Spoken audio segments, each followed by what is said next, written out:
Right, so Keir Starmer, knowing he's heading into a general election, should right now, you would think, be devising policies to go into a manifesto. Should be coming up with all manner of attractive plans to salivate over, to grab our attention, to appeal to us, notwithstanding the fact that most of us wouldn't trust him these days any further than we could throw him, no matter what he came up with.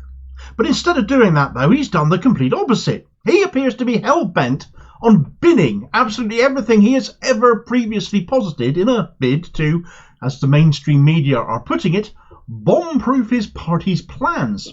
Well, bomb-proof they will be if there is nothing to actually blow up.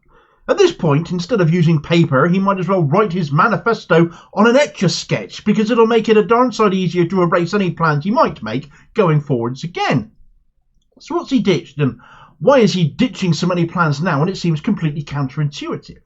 Well, it is counterintuitive, and any of us in our right minds, capable of original thought, wouldn't be doing what he is. He's even more pointless now than he ever has been before, and his reason for doing all of this, his logic for ditching everything, is just so depressingly nuts, and so very, very Keir Starmer. Right, so Keir Starmer ditching anything and everything he has apparently ever believed in, is he, Damo? What? Again? I can hear you saying or thinking it with a good dollop of cynicism on top. Well, as things stand, Starmer is planning only limited reforms, apparently, in his first parliament on social care, the House of Lords and green investment. This is what we're apparently now being told. Every other area of policy, therefore, won't change from what the Tories are doing now, then. He's keeping their stuff. Bankers' bonus cap, we've been told, isn't now getting scrapped, even though you've got Starmeroid politicians like Chris Bryant going on Sky News today and bleating about how there's no money left. Well, why leave the bankers keep even more of their precious bonuses and cream even more off the top when everything else is going to the dogs, and when we literally own and print our own currency in this country and therefore can never go bankrupt and can never run out of it? The only bankruptcy that actually exists is amongst our politicians and the distinct lack of honesty and morality amongst so many of them. And if they would just tax the fucking rich instead of being in their pockets, they could fund stuff, no problem. When there is a crazy and growing wealth divide in this country as a result of the wealthiest making even more wealth and being allowed to keep it, hoarding ever more wealth this very wealthy elite produces, we have ended up with a poverty class. Not so much a working class anymore. Things are divided down even more these days. A poverty class at the very bottom who are poorer proportionally than the poorest people in a lot of other less wealthy countries than ours, like Poland and Estonia, for example. Instead of dealing with that reality, Starmer's going to leave them in poverty, it would appear. Bankers can keep their bonuses. Child benefit will remain capped, though, and the 2-child benefit limit will stay. Austerity, in effect, will continue under Starmer, just as it has never really ended under the Tories. Rachel Reeves, his wannabe Chancellor, took advice on becoming Chancellor of the Exchequer from George Osborne, of all people. So perhaps this shouldn't be a big surprise, but it ought to nail on the fact that Labour now is no different to the Tories when they're taking advice from earlier iterations of that same party that has been ruining all our lives for the last 14 years. Aside from direct financial issues that we apparently can't afford now, the same will go for council cuts, leaving our local services on their backsides. And I suppose we can say the same of house building then, and taxation and security and defence and the NHS. All of it will just continue as the Tories leave it. What an absolute dearth of ambition. Even those things he is still committing to changing, the actual changes, are up in the air. Starmer's green policies have been totally watered down into virtual nothingness, from a £28 billion plan to invest in green technology that has now been watered down into just an ambition to spend that much, though is keeping its commitment to achieving clean energy by 2030, now without any plan on actually how to achieve that. Social care was supposed to be getting a national care service akin to the NHS. That has now been scrapped. Starmer's social care plans now merely consist of some tinkering on fair pay agreements, recruitment and retention. And as for the House of Lords, well, I'm not sure what he plans to do with it now. The plan was to abolish it, and now Starmer won't even do that either. I literally have nothing more to add because there is absolutely nothing left to Starmer's plans for government. That's it. He is literally relying on people voting for him just to get the Tories out at this point, and offering next to nothing in exchange for those votes. So this is going to be an insanely, intensively negative campaign once it gets going.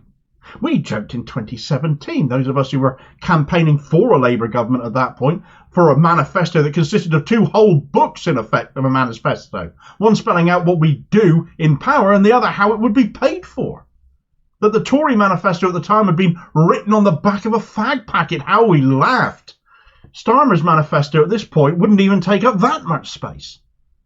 But it is that sense of a very negative campaign to come that is the reasoning behind this, his depressingly hilarious reason behind him doing this. Because instead of committing to make this country better, make people's lives better, and defending that in public, and why that needs to be done, especially in a very public arena like a TV debate, as we can expect to happen during the election campaign, Starmer is apparently so afraid of the Tories being mean to him that to bomb-proof his manifesto is to give them no ammunition to attack him with.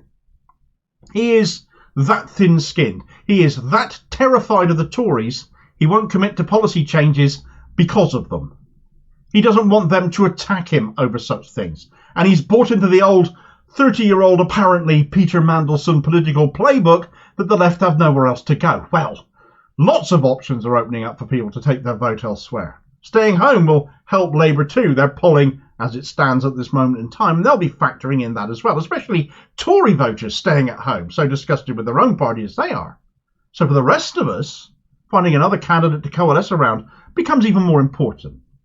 But the thing is, it's a very short-sighted thing to do, I think, and doesn't, in my view, help Labour avoid being rinsed publicly by the Tories.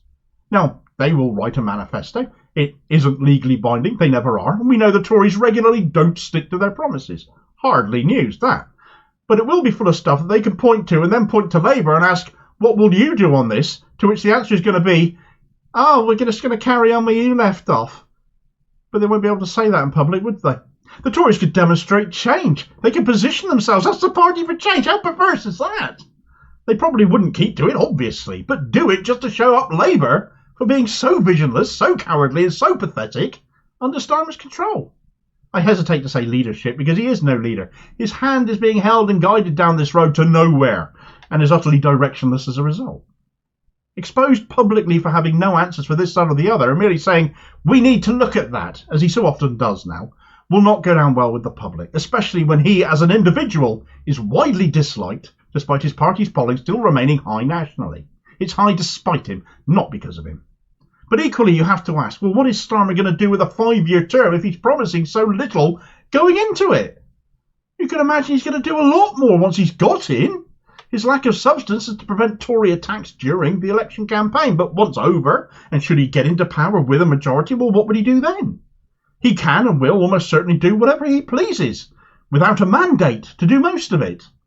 He won't have lied his way into power so much as deceived his way in. There's arrogance here too. He doesn't think he needs to tell you what he'd do to get into power. That is incredibly dangerous. Politicians have to be held to account for what they promise. In his case, we'll probably end up holding him to account for stuff he's trying to do that he never mentioned previously.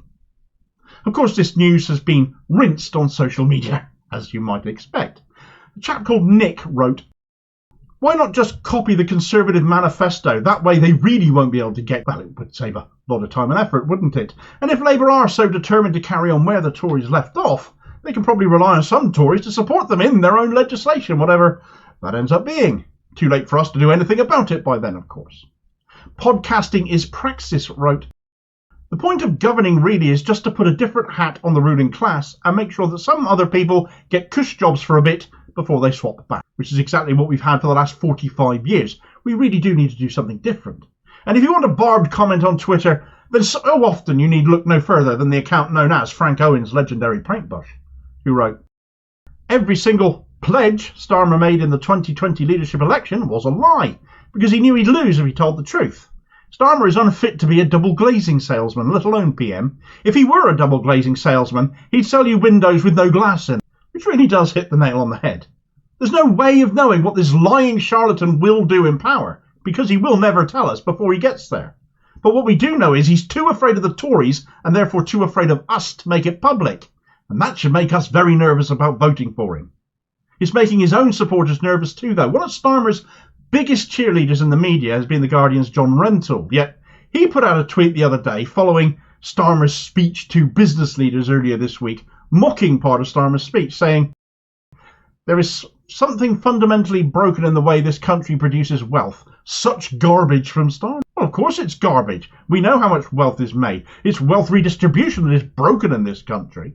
But if Starmer is losing the likes of an old Blairite like Rentoul, he's got problems from the media brewing, which would be a lot worse for him than the Tories chipping at him. And Rentoul wasn't alone in picking on him either. Another surprise critic this week has been Tony Blair's old advisor, John McTernan, who penned a piece in The Guardian as well. It is the centrist go-to rag, after all, called Labour has one big spending plan and it is making a hash of it, where he criticises the Green policy now being watered down to practically nothing. He said if Labour doesn't stand for change, what does it stand for? And the answer to that is very easy, really, since it is the same thing Blair stood for, carrying on where the Tories leave off. Of course, if one thing has defined Starmer's leadership in power, it is being wrong-footed by the Tories.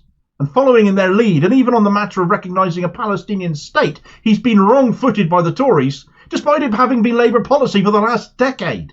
He is useless. Find out the detail of that story by watching this video next, and I'll hopefully catch you on the next vid. Cheers, folks.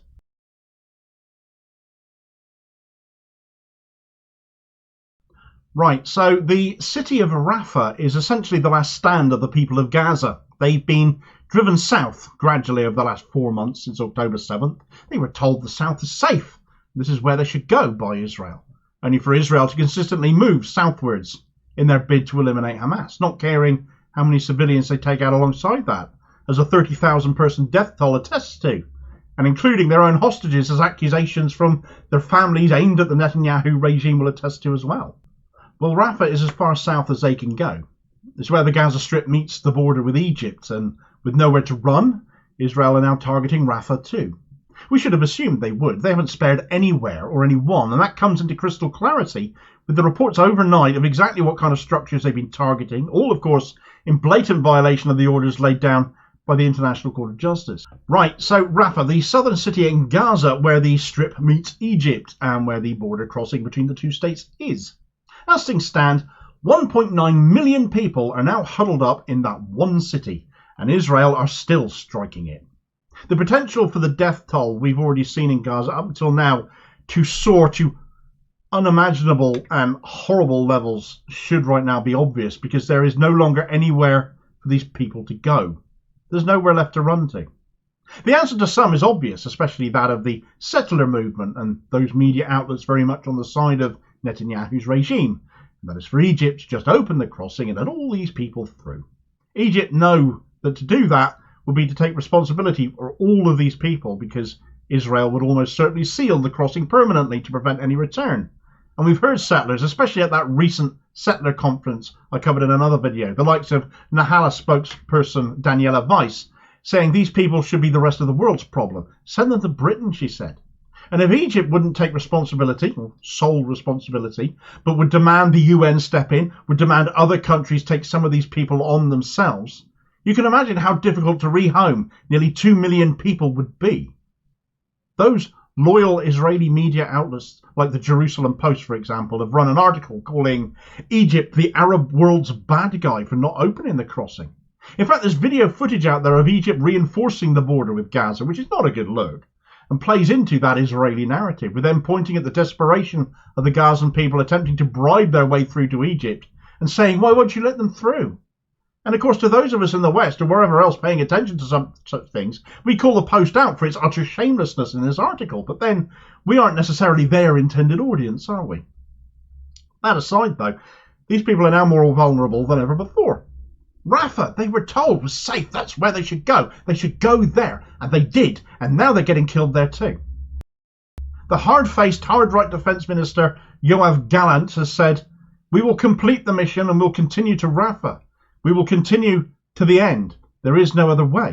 In response to that, the Vice President of the humanitarian aid agency, the International Rescue Committee, IRC, a chap called Bob Kitchen, has said the scale of loss of life faced if Israel do so is huge. And that surely is obvious to anyone who has seen how Israel has been conducting itself up until now, because the videos showing the aftermath of their actions, thousands and thousands of videos now put out on social media over these last 4 months, should make that blatantly obvious. except to the most tin-eared and blinkered of Zionist sympathisers. Almost 9 out of 10 Gazans have been displaced, effectively everyone in Gaza except those who already lived in the far south of the Strip. Rafah itself has effectively doubled in size. Half of the city now is made up of people living in tents, having been displaced from elsewhere. Half of Rafah is a tent city. That's the UN estimate. The World Health Organization has now weighed in as well, and so the number of Gazans who are now dead, injured, or missing presumed dead has now topped 100,000. That's close to 5% of the entire population of the Gaza Strip before October 7th. According to UNICEF, there are now some 17,000 children in Gaza now unaccompanied or separated from their parents. Now, on the flip side, with the majority of people in the south of the Strip right on the border with Egypt, you might think the one plus here would be getting aid in would be a lot easier. There's far to go to reach people. Unfortunately, in practice, it isn't working out that way. For one, there are Israelis trying to blockade the aid from getting through at the Uga crossing, which is a crossing point between Egypt and Israel itself, which then goes on to Gaza. That is just plain evil. They've apparently succeeded in now closing that crossing. For another, as Israel have been laying waste to Khan Yunis, which is only about 7 miles north of Rafah, even more people have now fled further south. So what aid that was getting in, which was already insufficient, is now even more so. So apart from now being besieged by the Israeli military, the humanitarian crisis right on the Egyptian border is now worsening too. Disease is now rife. Queues to use the toilet are now apparently 4 to 5 hours long. The IRC suspect much of the diarrhea cases that they're now seeing is cholera. And now, just to add to it all, Friday night into Saturday, the Israeli military began targeting Rafah. Their initial targets, by the way, well, it was that tent city that is built up along with a kindergarten centre, which is also being used as a shelter now. More than 100 people have been killed in that first strike, which apparently lasted for 12 hours, mostly women and children again. And that is a rate that can only increase as more of Israel's military move further south. It is frankly terrifying right now to contemplate what we are now going to see over the next several days even. Promises of ceasefires have gone up in smoke. Even hostage exchange deals are falling through, mainly because of Netanyahu refusing to contemplate anything which risks his own grasp on power. He knows if this war ends, then so does his premiership now, as his coalition of far-right pro-settler seized Gaza types will collapse if he doesn't see this through. And such is the disgust of most right-thinking, horrified Israelis that they wouldn't touch Netanyahu again with a barge pole. So we won't do anything that'll end this peacefully, and no amount of foreign politicians going over there and begging and pleading with him to see sense will change that, because this isn't a man that's seeing sense.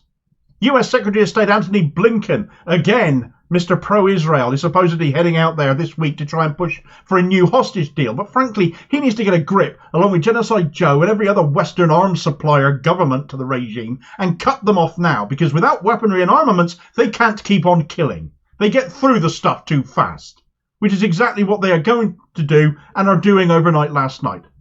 I'm writing this on Sunday morning, but in the last 5 hours, Israeli tanks have reportedly opened fire on East Rafah. Well, East Rafah is where all those tents have been set up. A genocide has been effectively live streamed to the world for the last 4 months.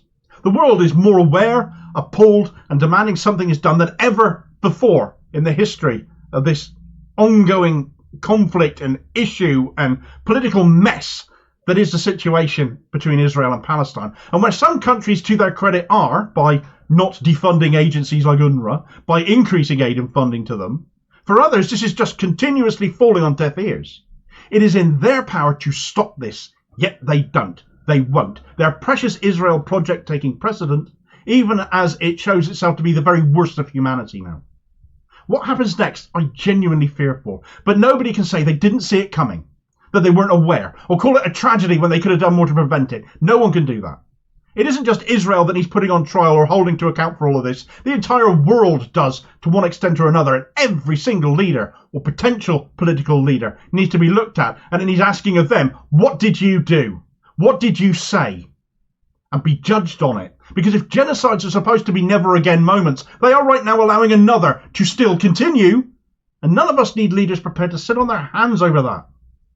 In fact, if you need further emphasis of this point being made, more than 800 officials from 12 different countries, including the US, UK, Germany and France, have signed a statement warning that their governments are likely to be guilty of complicity in Israel's genocide in Gaza. And in that vein, one question we'd all like an answer to right now, but we aren't getting, is why are Israeli planes flying in and out of the UK? What are they doing? Why are they all the way over here? And why won't anyone in the government, most of all, to the point, tell us? Haven't heard about this story? Well, that's the mainstream media for you. They don't report on such things. Do you think you ought to know about it? I certainly do. You better watch this video next then. And I'll hopefully catch you on the next vid.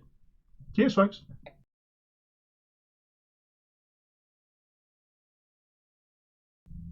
Right, so on a number of fronts now, Israel are very much lost in the court of public opinion worldwide. But none not more so, arguably, as far as the UN aid agency UNRWA goes. And this is hardly a surprise, given that UNRWA stands in defiance of the eradication of the Palestinians, as many in Benjamin Netanyahu's far-right coalition government would very much like to see. As some of you will now be aware of if you've been following this business with UNRWA, Israel made some accusations against the agency that 12 of their 15,000 staff in Gaza, they employ 30,000 people globally, were working with Hamas on the night of October 7th. And as regular viewers of this channel will know, this has led to a number of countries choosing to defund the entirely aid money financed agency, all off the back of Israel's word. Honestly, if I had a bridge to sell some of these people, I would make a killing, wouldn't I? Because Israel's word isn't worth a bean. Long story short, long story being my video from the other day, do go and watch it, but after this one, Israel's accusations have fallen apart. Now only 4 people of those 12 actually being accused still, based on what evidence we don't know because nobody's seen it, and that's out of 15,000 people working for the agency in Gaza. Again, I remind you, such is the absolute ridiculousness of the defunding.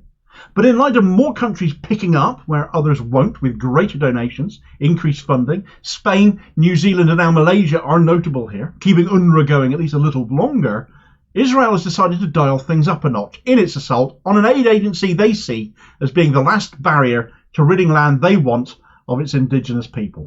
Right, so already the UN Relief and Works Agency for Palestinian Refugees, possibly better known to the world as UNRWA, had issued a statement due to the 16 wealthy countries that have cut funding in light of those 4, as things stand now, accusations of which Israel has still produced absolutely no evidence to back up, making those countries listening to Israel on this even bigger jokes than they were before. But with other nations increasing their donations, the agency, which has publicly said it won't be able to finance its operations beyond the end of this month, might just limp on a little bit longer. Now, Israel hate this agency because of the work they do, because of the people they help. Some 6 million Palestinians right now scattered across Palestine and surrounding countries. This agency has existed since 1949, since the Nakba, and have been ever since, such as the persecution gone on and ever since. But with the opportunity to take the Gaza Strip over, despite Benjamin Netanyahu's denials on such matters, there are those in his government who are demanding this, will accept nothing less. And so to keep himself in power, you can imagine what Netanyahu is saying publicly and what he actually does behind closed doors might well be 2 very different things. The trouble with Israel, though, is that there is this inherent arrogance at the top, and they keep feeling like they can tell the world their intentions and get away with it, that they can tell all without any repercussions. It's like the comic book villain revealing his plot before the heroes come in and stop them, isn't it? It's that kind of an action. They've done it all along, and they keep getting proved right on this, stupidly as well, as the US, the UK, the EU and plenty of others continue to support and supply them, despite confessing to wanting to seize the land, wanting to push these people out of Gaza, wanting to build new settlements there, and so on and so forth. So when it comes to UNRWA then, have they been saying that quiet part out loud again? Well, yes, it seems like they have. A member of Netanyahu's Likud party, British-born Fleur Hassan Nahum, born and raised in London and Gibraltar, who chose to emigrate to Israel in 2001, in her late 30s as it happened, and is now a member of parliament out there. You can only speculate the sort of person that must make her, given Israel appealed to her not only as somewhere to live, but to also represent. Well, she said the quiet part out loud when speaking to Kate Burley on Sky, because she said, the whole ethos of UNRWA since the beginning, since its inception in 1948, has been, let's keep the refugee crisis fresh. Let's give these refugees, this is the only refugee problem that is inherited. We're in 5 generations now, and it's an inherited problem, and the result of that is essentially that they don't solve the problem, they just perpetuate it. So what you're basically saying then is that UNRWA have been a problem for you for decades, for Israel for decades, because they've been an obstacle to your ethnic cleansing? These people have become refugees in their own land. The land was not in the gift of the West, of the UK, to give to the Jewish people as per the Balfour Declaration. To refer to them as an inherited problem is to ignore the fact their lands were stolen from them. But of course, we're 5 generations on now, as she says. And with Israel refusing to accept the notion of a 2-state solution utterly now, publicly now, if they ever accepted the idea previously behind closed doors, that doesn't really make the Palestinians the problem then, does it? How dare she dehumanise these people? Many Israelis, I would imagine, are severely indoctrinated, especially those born and raised there, but her, well, she wasn't, so she knows damn well different. She's not alone, though. Israel's foreign minister, another member of Netanyahu's Likud party, he went to that settlement conference I spoke about in another video the other day. Israel Katz, he's called, tweeted out just yesterday that UNRWA, entangled with Hamas's terrorist activities in Gaza, perpetuates the false narrative of Palestinian refugees needing to return to Israel. We are actively working to disengage UNRWA from Gaza. They are a part of the problem and not a part of the solution, saying the quiet part out even louder. So what are they going to do to force UNRWA out of Gaza then, Damo, apart from making a mountain out of what might well be a non-existent molehill relating to these 4 UNRWA workers? Well, indeed. With donations having been increased from elsewhere in the world, which you might think would stymie efforts on Israel's behalf to do away with UNRWA, in actuality UNRWA are down some 75% of their budget, and unless reinstated they will still collapse. But unfortunately one of those hard-right, batshit coalition ministers Netanyahu went to get him back into power again, that I'd alluded to earlier, also happens to be the finance minister in Israel. Bezalel Smotrich. You can't even say his name without sneering, can you? It's one of those names. He's alleged to be behind a move which has seen at least one Israeli bank freeze UNRWA's accounts with them, citing unusual activity. Now, news of this bank's move was broken by Israeli centrist paper Haaretz last night. They wouldn't name the bank, but the Israeli evening tabloid Globes did, saying it was the bank Leumi. It's very sus, this, given the timing of it, isn't it? And does lend weight to the bank being lent on, with UNRWA's donations already now a fraction of what they were. Is Smotrich definitely involved? Well, if he isn't, he's certainly not shy about putting the boot in. In fact, he raised the stakes even further and has dragged accusations against a global charity into it all now as well. According to Israel's Channel 12, he's come out and said, Amnesty International hid UNRWA's involvement in the massacre from the political level. Amnesty International, the human rights charity that documents and combats human rights abuses around the world, are now a target for Israel too. Well, I cannot imagine why. Well, one rather big reason might be that they are calling out the ones that should be suspending their actions, which isn't UNRWA, but is the very people still arming Israel in the midst of this ongoing genocide. And I don't doubt the fact that Amnesty International will be collecting evidence to hand over to the ICJ as per their provisional orders on preserving evidence. But one of their bigwigs, Agnes Callamard, Amnesty's Secretary General and a former UN Special Rapporteur on extrajudicial killings, so she knows her onions around a genocide, doesn't she?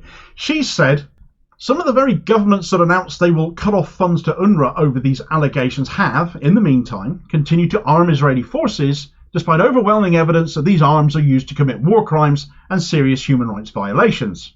Rushing to freeze funds for humanitarian aid based on allegations that are still being investigated, while refusing to even consider suspending support for the Israeli military, is a stark example of double standards.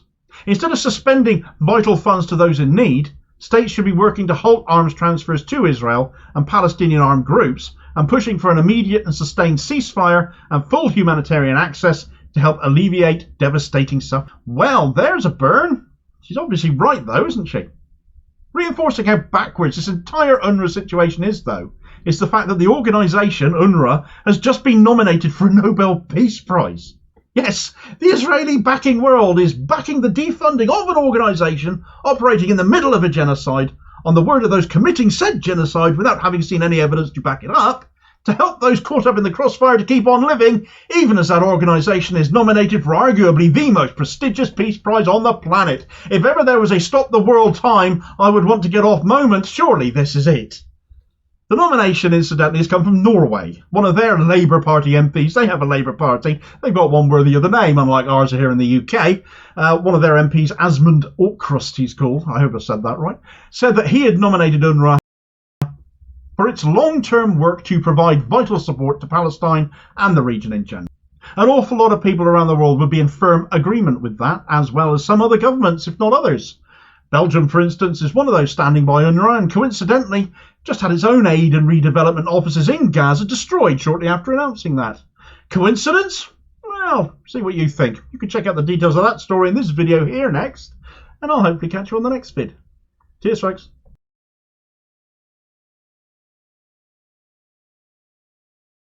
Right, so Keir Starmer, as regular viewers will know, has been conducting a poll of Muslim voters to find out how much damage he's caused, not just over the issue of Israel and Palestine, but throughout his 4-year, already far too long tenure as Labour leader to Labour's Muslim support. And as I said in my video on this the other day, that if it's bad, he probably won't publish the party's findings. Well, the Labour Muslim Network, Labour's Muslim affiliate body, has published its poll findings, and it shows Starmer and his party are in a whole world of trouble. So if this is indeed the same poll Starmer wanted done, they're a Labour affiliate, it could be the same poll. They haven't clarified, actually. And given it's come from an affiliate body, I see no reason to assume otherwise. It's somewhat surprising it's been published then. So perhaps they think they can maybe put some spin on it? Right, so Starmer and his poll of Muslims. It was always going to be bad. There is such a list of offensiveness that can now be pointed to from Starmer's Labour to Muslim voters, a vote he has absolutely been taken for granted for too long, which is now refusing to be taken for granted any longer, it seems. There was the Labour Leaks report, where Starmer has been more fixated on finding out who leaked it rather than address the issues it contained, including various cases of Islamophobia. There was the Ford report, which Starmer was forced to commission off the back of that Labour Leaks report, which he hoped would blame everything on Corbyn, and when it didn't, he kicked the report down the road for 2 years before it eventually got released, and yet more examples of Islamophobia were then found there as well. Starmer clearly that uninterested in dealing with it. He's ignored it ever since. He's banned MPs from meeting with the author Martin Ford. But if it were anti-Semitism, he would be all over it, and therein lies the rub. The people of Gaza and the rest of Palestine weren't even the first Muslims for him to abandon as leader, as he threw the oppressed people of Kashmir under a bus for expediency, more interested in courting their Indian oppressors. All after a meeting with the far less well-known but very on-the-nose name, so much so that you can guess what they're all about, the Labour Friends of India. Starmer has targeted Muslim candidates for deselection. The mass deselection of predominantly Muslim councillors in Leicester before last year's local elections were notable, because they then saw him lose a swathe of seats there. And where Muslims have put themselves forward for candidacy around the country, there are numerous examples of them having been sidelined. He accepted donations from alleged Islamophobes. He reversed the suspension of Sky News host Trevor Phillips without investigation, who had been suspended on accusations of Islamophobia. Labour under Starmer has run by-election campaigns accused of being Islamophobic. And to top it all off, Starmer, when running for leader, signed up to 10 pledges. Not those same ones that he created, mind, but 10 pledges that the Muslim Council of Britain had. But just like his own 10 pledges, he didn't mean them either. There's more I could mention, so it seems obvious in light of such conduct by the Labour Party that they lose support amongst Muslim voters. They have been utterly taken for granted, and it was the Labour Muslim Network who conducted a poll, as Labour itself announced they were doing so, of Muslim voters as regards voting intention coming to the next general election, just to see how much damage Starmer has done, and boy has he done some damage according to the poll they have commissioned. They went to Survation to do theirs, often regarded as one of the better pollsters, and this is the result. Having polled Muslim voters between the 18th of January and the 3rd of February, Labour has dropped from enjoying the support of 86% of Muslim voters to just 60%. And in fact, if undecided voters get included in that, the figure drops to 43%, so that's half of the Muslim vote Labour had at the time of the 2019 general election potentially gone now. Well, 60% though, that's still a lot, I can hear you say. They've clearly still got the support of most Muslims here. And maybe that is why these results did get published then. That 26% being the fleas being shaken off, as a Labour source allegedly referred to Muslim Labour voters as. But still, that's over a quarter of the Muslim vote having walked away. And it is likely only going to go up from there. I'm not just talking about Starmer's attitude to Muslims not shifting here either. It won't. But it's how Muslim communities tend to vote and what influences that that counts too. And this might sound a bit rich coming from a white bloke, so I'm going to quote somebody far more knowledgeable about such things than I, Taj Ali of Tribune magazine, a Luton lad and a Muslim.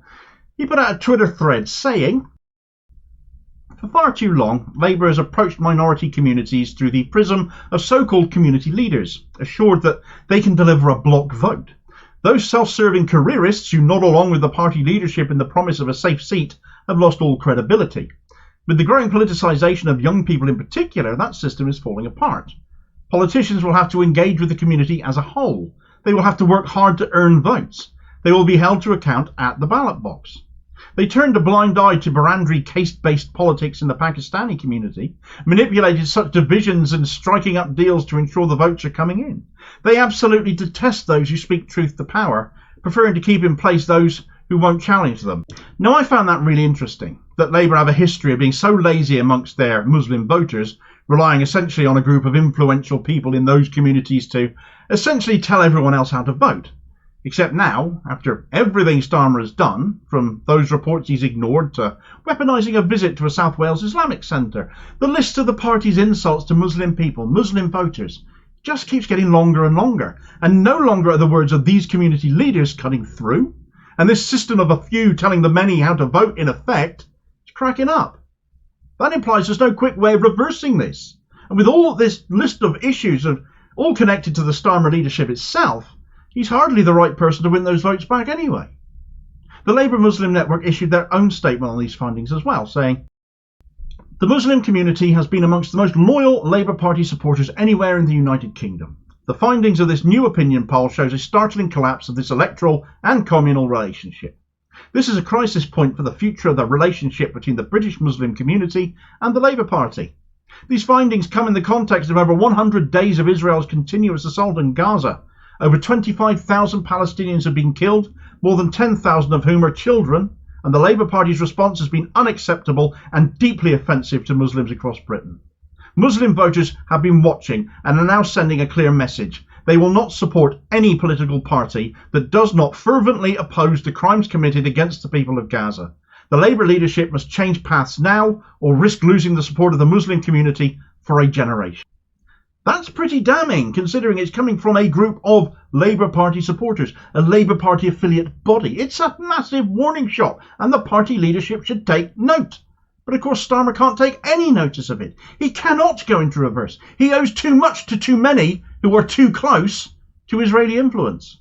He won't budge, he won't shift, and if he says he's going to, after the number of lies he's told, would you really trust him?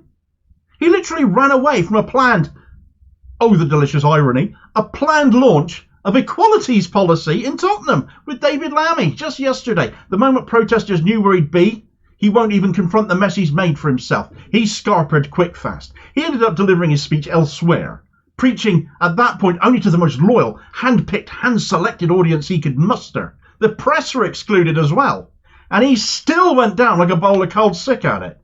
Those in attendance described Starmer as cold and horrible. His presentation was described as jingoistic, and there were union flags everywhere. It's not just amongst Muslims, really, that Starmer is becoming more unpopular with. Even the most ardent Labour supporters now, the minute they see him, listen to him, don't even like him either. Well, back to that question of trust, though. There are plenty of Muslim voters that aren't daft enough to trust Starmer, even if plenty of other people in this country will. They're already planning to move on, and know where they're going too. The same poll showed support for the Green Party amongst Muslim voters, who were the first party to demand a ceasefire in Gaza and have stuck by that from the very beginning, is up 900%.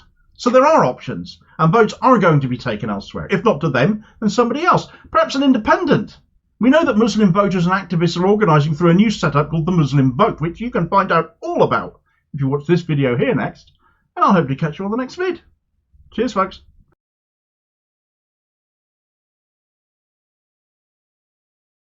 Right, so this story's sort of come out of nowhere this morning, that Nicaragua are not only going to take the UK to the International Court of Justice, potentially, for complicity in Israel's genocide, but it's going to take Canada, Germany and the Netherlands there too. Though Curiously not the US, which does seem weird and somewhat selective, and I wonder if their close proximity to the US might be part of the story there. That exempting the US from their litigation will undoubtedly raise questions though.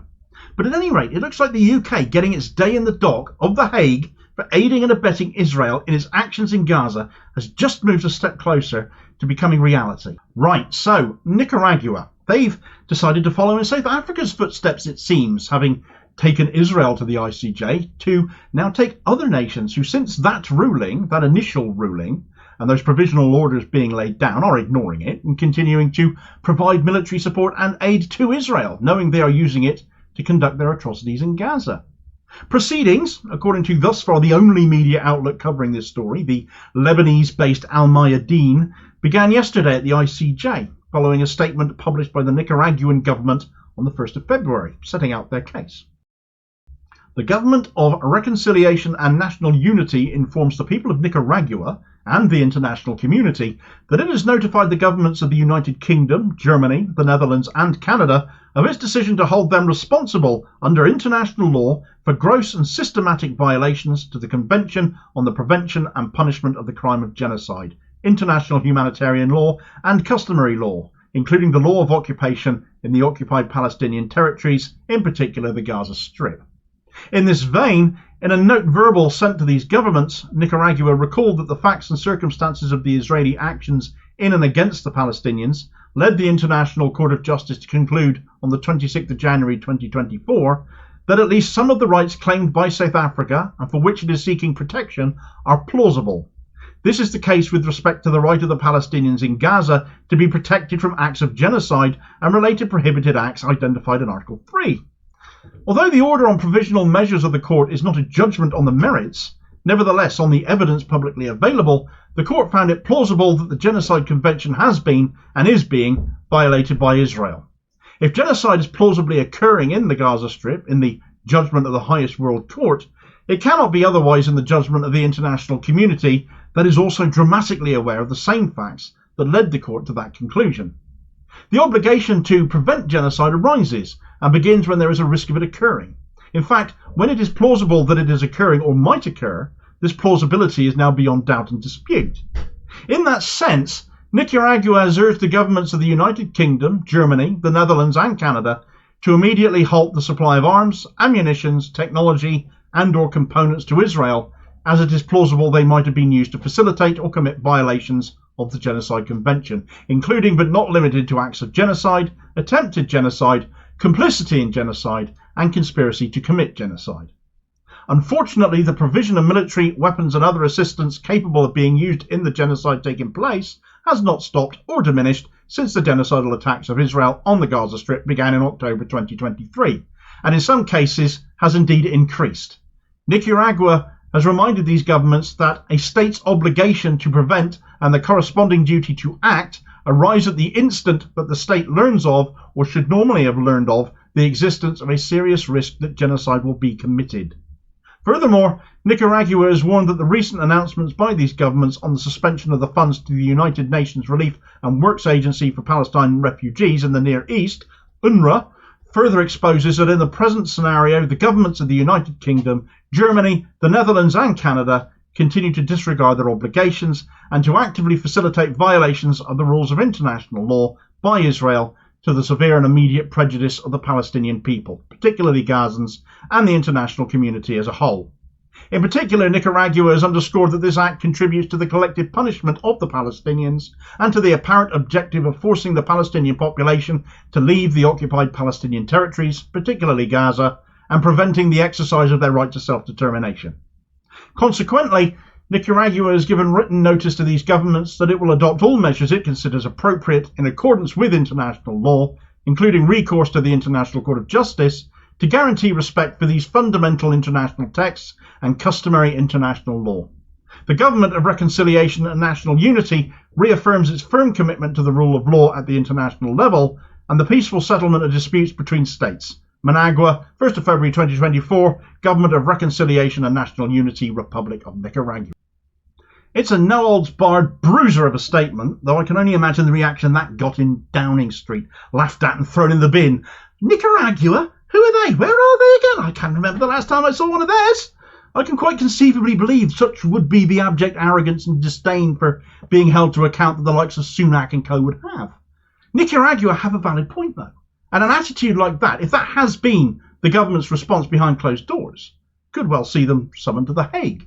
I assume because actions allegedly had begun yesterday that their statement and the note verbal that they sent each government, which is just a diplomatic phrase for written correspondence with the receiving state's foreign office, so they can't say they've not been told in effect, before things move on. And this appears to be what Al Mayadeen are now reporting today. Why leave the US out? It's the elephant in the room here, really, isn't it? They're the biggest supporters of Israel right now. Why leave them out of this? That doesn't make sense, surely. But there might be a few reasons. Firstly, Nicaragua is still waiting on reparations to be paid by the US under a previous ICJ ruling for the role the US had in sponsoring the Honduran Contras via the CIA in the 1980s to depose the left-wing Sandinista government of Nicaragua. Given that that is still ongoing after all this time, you can imagine that they might not want to rock the boat, so to speak, on that. But I'm not particularly swayed by this. Surely they have enough faith in the ICJ to deal with that appropriately if they're going to choose to use the ICJ themselves against other nations in support of Gaza. Another reason might be by picking on the smaller, less wealthy, less influential, but still allies of the US, they'll isolate them rather than take the US on head on. If they achieve wins against the smaller countries, less guilty, arguably, to speak, than the US, it puts the US in a much more vulnerable spot. There's also the fact that, as we saw in the South Africa versus Israel case, it does appear judges can be influenced by more than just the evidence in front of them, and the US have more influence than most. Winning a case against smaller, less influential states again would undermine any potential case against the US later. This I find more believable. But if anyone else has any other ideas as to why this might be the case, feel free to say in the comments. Perhaps the UK will adopt the position Israel took in all of this and go Hague schmeig to it all. Their reaction to prima facie being met on charges of genocide at the hands of South Africa was as embarrassing and arrogant as it was predictable, as you can see if you check out this video here next, and I'll hopefully catch you on the next vid. Cheers, folks.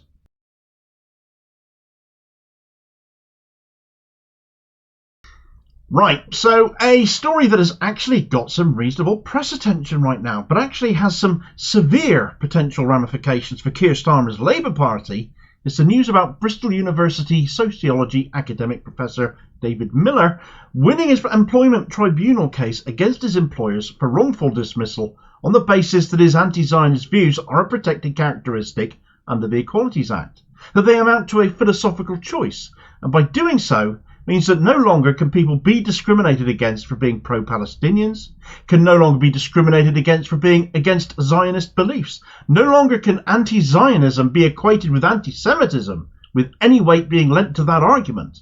It is a falsehood demonstrated in law now. So I wonder how many people have been purged from the Labour Party, particularly under what passes for the leadership of Keir Starmer, a self-proclaimed Zionist without qualification. And indeed, what does that self-titled statement now say about him and the sort of Prime Minister he'd make, should he get elected? Right, so first and foremost, a massive congratulations to Professor David Miller for his employment tribunal win. If ever there was a guy in a position to take on this media spin regarding Zionism, though, operating firmly on the side of the Zionist lobby, the Israel lobby, justifying attacks on people, calling out Israel for decades of oppression, protecting those in power with similar views instead of holding them to account. Well before the events of October 7th marked a substantial shift in how people think as the events in Gaza recorded via social media for all to see shocked the world. Then it was him. You see, David Miller is an academic sociologist. His specialty is in state and corporate propaganda. So his unfair dismissal in 2021 for having anti-Zionist beliefs, brought to bear on him by his employer as a result of intense lobbying by Zionists, meant he was quite confident despite the high profile of the case, and so he was proven correct to be so, as the 108-page judgment established unfair dismissal due to his philosophical beliefs that Zionism is itself inherently racist, imperialist and colonial, and that he had been discriminated against on that basis on all counts. You don't get a more emphatic victory than that. In one interview with Press TV, Miller said, "So first of all, I was wrongfully dismissed by the university. They didn't properly investigate the complaints against me. They didn't properly evaluate what they should do with the results of their investigation. Second of all, the court determined that my anti-Zionist views are protected under law and that it is illegal to discriminate against someone who has anti-Zionist views. And they determined that the university had, contrary to what they had said, actually dismissed me because of my anti-Zionist views. So that was the key finding. And of course that's a protection going forward for every person in the UK in employment who is attacked by their employer or by the Zionist movement, that they cannot be sacked for those views. Now that last part is very important because so many people in this country have had their anti-Zionist views challenged aggressively, used against them, to the point some have had people ring their employers and accuse them of being racist as a consequence. It is now defined in equalities law that being anti-Zionist is not racist. It is in fact protected under law. Would you put it past the Tories or Starmer's Labour to address that point and legislate it to be otherwise, though, at some point in the future? They'd struggle to, I think, given the fallout we're having right here and right now on this issue, but they would try. These are the sort of politicians who legislated Rwanda to be a safe country when it isn't, after all. It would be a bad law if it came about, a rotten law, utterly against the meaning of equalities, but that's a potential challenge for the future. In the here and now, it's potentially very bad news for organisations that have been, let's say, using and abusing anti-Zionism and potentially equating it with anti-Semitism, which brings me on to Keir Starmer's Labour Party. The purges of ordinary members, suspensions of elected officials at all levels. One example of whom is the former Labour MP Chris Williamson, hounded out of the Labour Party for being opposed to Zionism, being targeted as an anti-Semite by pro-Zionists. And his comment on this victory by Professor Miller stood out for me, because he said, "This is a landmark case and will cause huge ramifications, I think, for other people who have been targeted by the Zionist lobby, and many people have been threatened with their employment, others have lost employment as a result of their support for the Palestinian people. So now we've got established in law that opposition to Zionism is a protected characteristic under the Equalities Act." How many people in the Labour Party have been purged or think they might have been purged, suspended, expelled? How many former affiliate groups were proscribed for anti-Semitism as a result of being targeted for anti-Zionism instead, or for holding anti-Zionist views, rather than it having been demonstrated that they had done or said something that was actually anti-Semitic? Seems to me they'd have a case under the Equalities Act against Labour then, wouldn't they? Of course, to make a complaint under the Equalities Act for having anti-Zionist views against an employer, or potentially the Labour Party as a former member, you now know your right to hold anti-Zionist views as a protected characteristic. But there's a statute of limitations involved in that you are supposed to make your complaint within 6 months less a day, or in the case of an employer 3 months less a day, if you feel you've been discriminated against under the Equalities Act. However, because anti-Zionism has only now been defined as a protected characteristic in law, just now, and people have been dismissed from work or expelled from Labour, as an example, for years now, that might not necessarily apply. It becomes a question of the courts accepting a much later claim on the grounds that they find it just and equitable to do so, and it is within their power to exercise their discretion here. Clearly, the reasons why it would be just and equitable to do so are obvious. Anti-Zionism has only now become a protected characteristic recognised in law. So for as far as employment goes, like David Miller, there is the employment tribunal route. If you're unionised, then there is your trade union to turn to for advice. But if you're a former Labour Party member and you want to know whether you have a case, well, luckily some advice from lawyer Tasnimea Kunji has been provided, because he said, if you were expelled from the Labour Party due to anti-Semitism, but you feel the evidence used against you to expel you was actually anti-Zionist in nature and not anti-Semitic, do the following. 1. Send a subject access request to the Labour Party requesting all docs they hold on you containing your name. 2. If they don't respond, go to a solicitor and they will go to court and sue them for you. 3. When you receive the material requested under the SAR, go to a solicitor and have them assess whether you have a claim against the party for discrimination under the Equality Act 2010, Human Rights Act 19. Now, I don't want to preempt matters, but a group action was being mounted against the Labour Party by members who felt they had been unfairly excluded. This new finding might well strengthen their claims, or prompt a whole new action to be put together altogether. Either way, with the sheer amount of people who have been purged with the pro-Zionist mentality of the Labour Party at all levels, especially at the highest level, I find it very hard to believe the party won't be in a lot of bother over this potentially. I can quite conceivably see Starmer legislate against this if he gets into power before these cases get made against his party, though. So if you're thinking about it, perhaps don't hang around. Not that he's got a leg to stand on regarding equalities anyway, as he's just tried launching equalities policy just in the last few days. I don't know if you heard about this, but he kept people of colour out, black rights groups out, the press out, and of course continues to ignore the racism pointed out in the Ford report. So equalities is a bit of a running joke under him.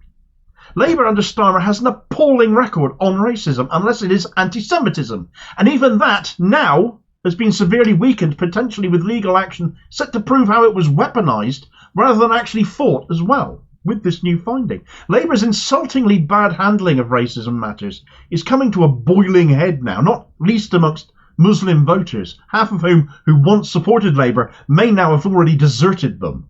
Once again, it is the Zionist views of Starmer and co that have done that, as they remain staunchly pro-Israel in the face of the Gazan genocide. But going back before then as well, over the last few years, as this video here will explain all about, and I'll hopefully catch you on the next vid. Cheers, folks.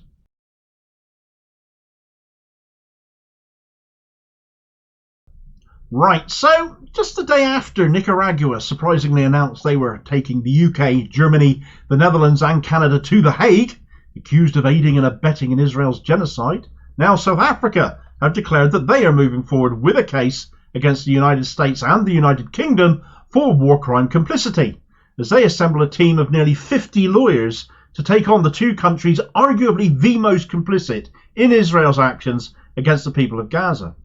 Complicity in genocide is a war crime, and as both countries are also signatories to the Genocide Convention, they are also not meeting their obligations under that, in light of the ICJ ruling already having been passed against Israel, which has been soundly ignored all round.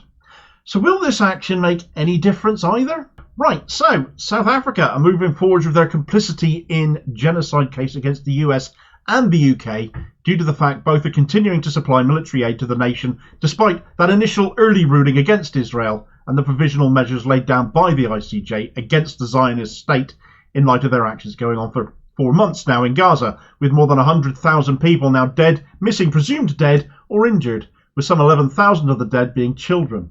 And I say moving forward with this case because news actually broke in mid-January that South Africa were planning something along these lines, though at that point, of course, there had been no ruling against Israel. Everything was very much focused on that initial ruling against Israel itself. No provisional orders had yet been laid down. And that requirement needed to be met before any case against any prospective cases of complicity in Israel's actions could be brought forward against them as well.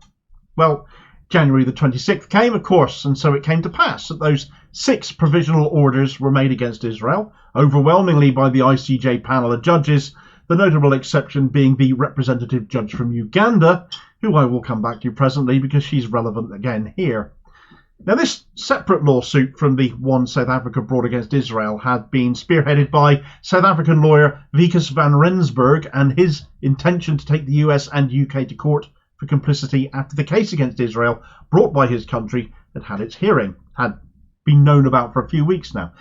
There have been various stories in foreign media about this, though not here in the UK, of course. What a surprise, I hear you say. Well, indeed. But over the last few weeks, Van Rensburg has been busy. He has to date, in just a matter of weeks really, assembled a collection of some 47 lawyers. Here's an excerpt from the article in the Turkish news outlet Anadolu Agency, who interviewed Van Rensburg on his motivation to do all of this. When he told the people around him about filing a lawsuit, Rensburg said he received a lot of support. Many lawyers decided to join us in the lawsuit. Many of those who have joined are Muslims, but I am not. They feel obligated to assist this cause, but I believe that what is happening is incorrect. What happened in Iraq is an example of this, he said, noting that no one held the US accountable for the crimes it committed in the Middle Eastern country, as the issue was not given the necessary importance. But now people believe what is happening in Palestine is an ideal scenario for the legal process to be carried out, the South African lawyer said, adding that the US is busy spending more money and more resources to allow Israel to commit the crime. No one says stop, enough is enough, he remarked. Rensburg said the genocide case filed by South Africa against Israel at the ICJ will serve as a guide for their case against the US and UK, and that they will begin the process based on the outcome of the case and the steps to be taken by the United Nations. I actually appreciated the mention of Iraq here because, of course, many of us here in this country have looked at the likes of Tony Blair and those in his government who worked with him for years now and have said of Blair particularly, he belongs in The Hague. And yet he's never been brought to book that way. I'm not intentionally trying to shoehorn an attack on Labour into this video particularly, but it is notable that Blair's spin doctor Alistair Campbell has written an article just yesterday that in light of waning support for Keir Starmer's regime, for many understandable reasons, young people apparently need to get off their high horses about Gaza. This is the guy behind the weapons of mass destruction dossier that saw the UK dragged into that Iraq conflict. With all the death and destruction of civilian life and infrastructure we saw then. It doesn't sound like he's learnt one iota, and if he's cheerleading for Starmer, then the opposition party to the current government won't be any better. Anyway, the ICJ genocide case against Israel will serve as a guide, Van Rensburg said. So clearly, at the point this Anadolu article came out, much of what we knew of this complicity case was a watch and wait matter at that point.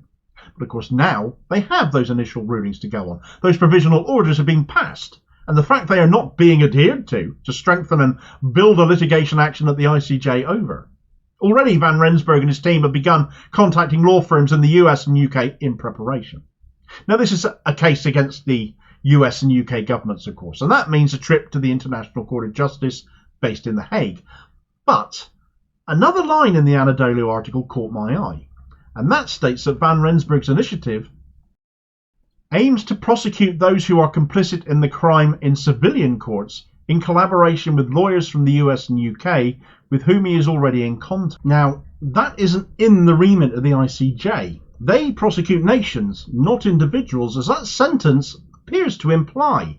So is a far more wide-ranging set of separate litigations against not just the US and UK, but individuals from those countries as well, either at the ICC, International Criminal Court, also in The Hague, or are domestic courts South Africa's intention too?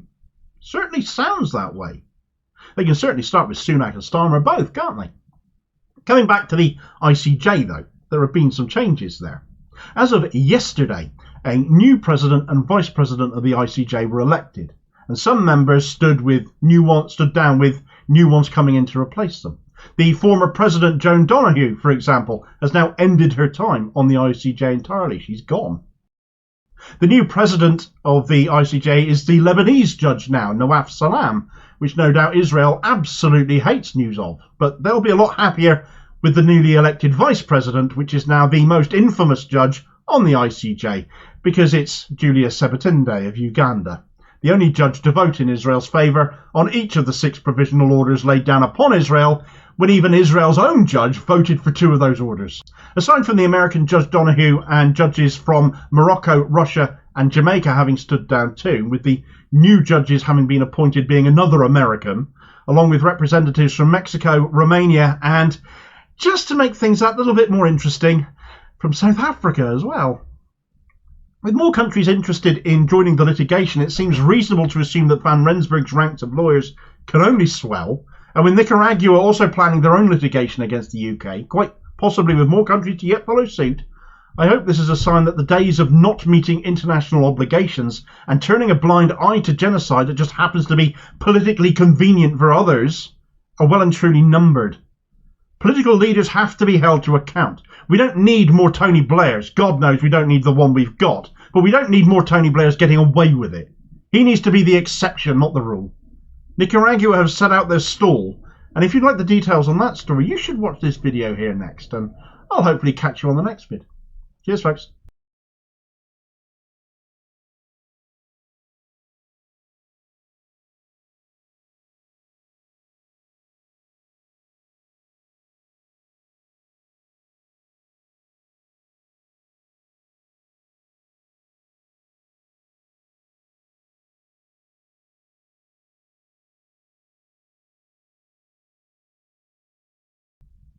Right, so the conduct of Israeli soldiers in Gaza has been one that has upset and angered a lot of people, because it is apparent that their government are encouraging them to post videos of what they're doing on social media.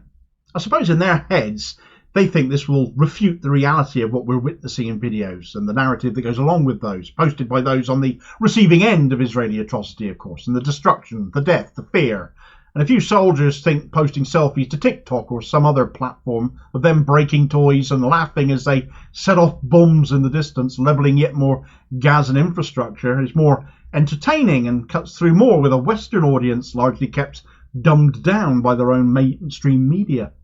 However, the IDF have now been caught behind the scenes of one of the sickest online Israeli influencer channels there ever has been, aimed primarily at their own people, presumably in a bid to win many of them over, appalled at the atrocity they've been witnessing, and people more widely worldwide as that as well. And this is possibly the most damning evidence yet that not only are Israel engaging in genocide, but they're glorifying it.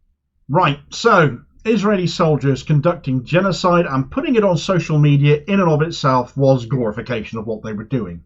However, in those instances, it could be argued that they were acting of their own volition, that they thought this was funny and hilarious, that this wasn't necessarily as a result of any kind of state sanctioning for what they were doing, laughing and joking about the devastation they've been causing for their Zionist audiences to lap up.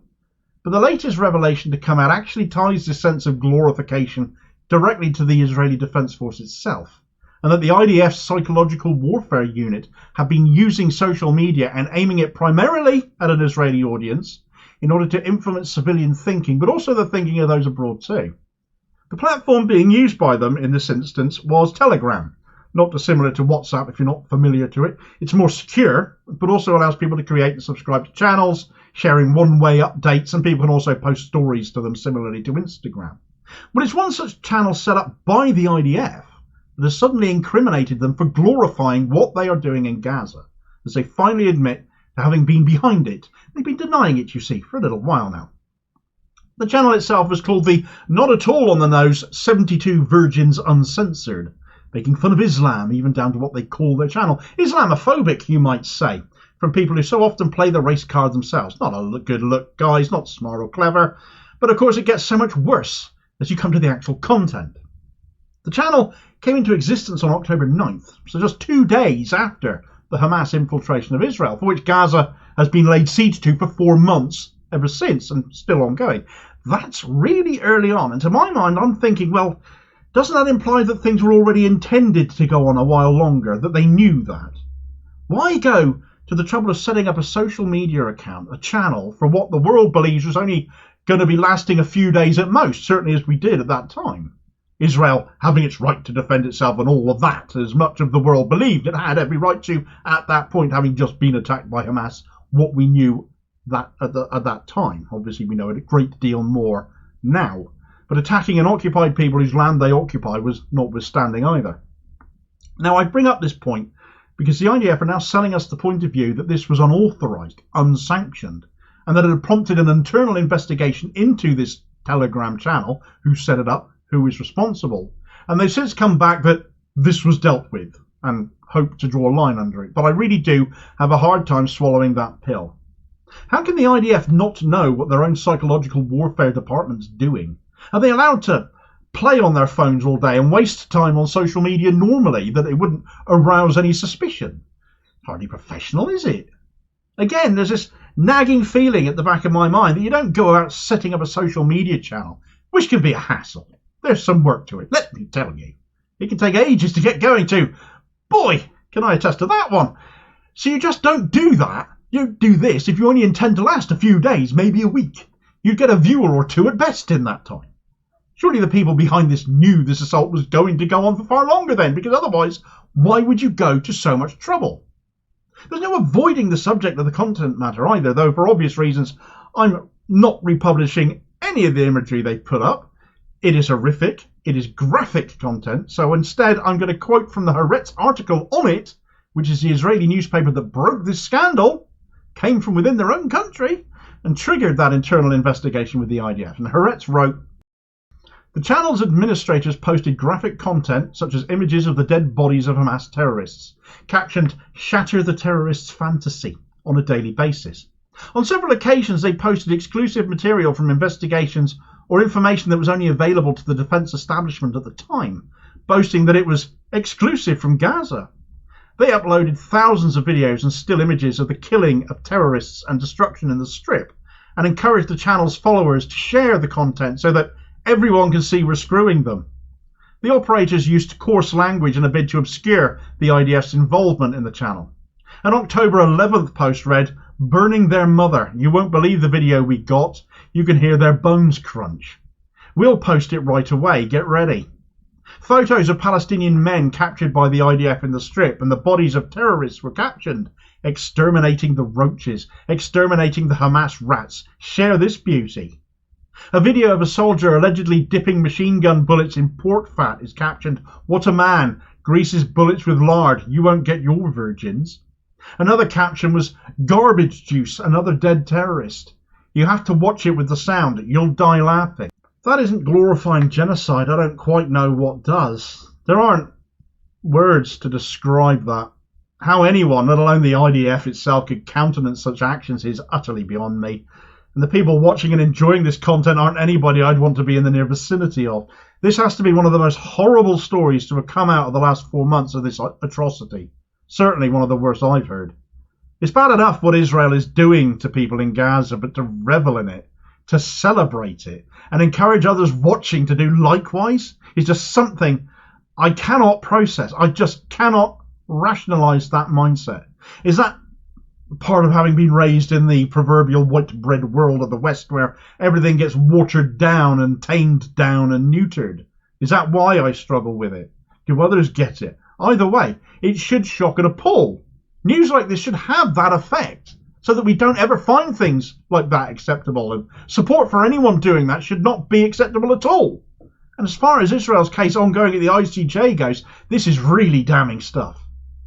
Of course, none of this shows an end to the atrocities going on. This is just one more example of how justified all of us wanting an end to the slaughter and Israel to get out of Gaza and for Palestinian state recognition to come about. None of this expose is going to stop more people dying as Israel carries on regardless. But if yet more jurors in the court of public opinion, let's put it, I would hope, turning against them, nobody should be celebrating delivering death and destruction after all, even in war. Surely that should be a given. Do our soldiers come home and cheer about the people they've killed? Because I've never seen any one of them ever do that. I've seen them come home traumatised about it, but not celebrating it. I think this is all the more sobering when you consider Israel have now reached Rafah at the border with Egypt, with 1.9 million people now in the firing line of what they were formerly told was a safe place for them to go, and now quite obviously no longer is. You can find out the details of that in this video here. Perhaps watch it with a view as to the possible mindsets of some of these Israeli soldiers now in the back of your mind, having watched this one. And I'll hopefully catch you on the next vid. Cheers, folks.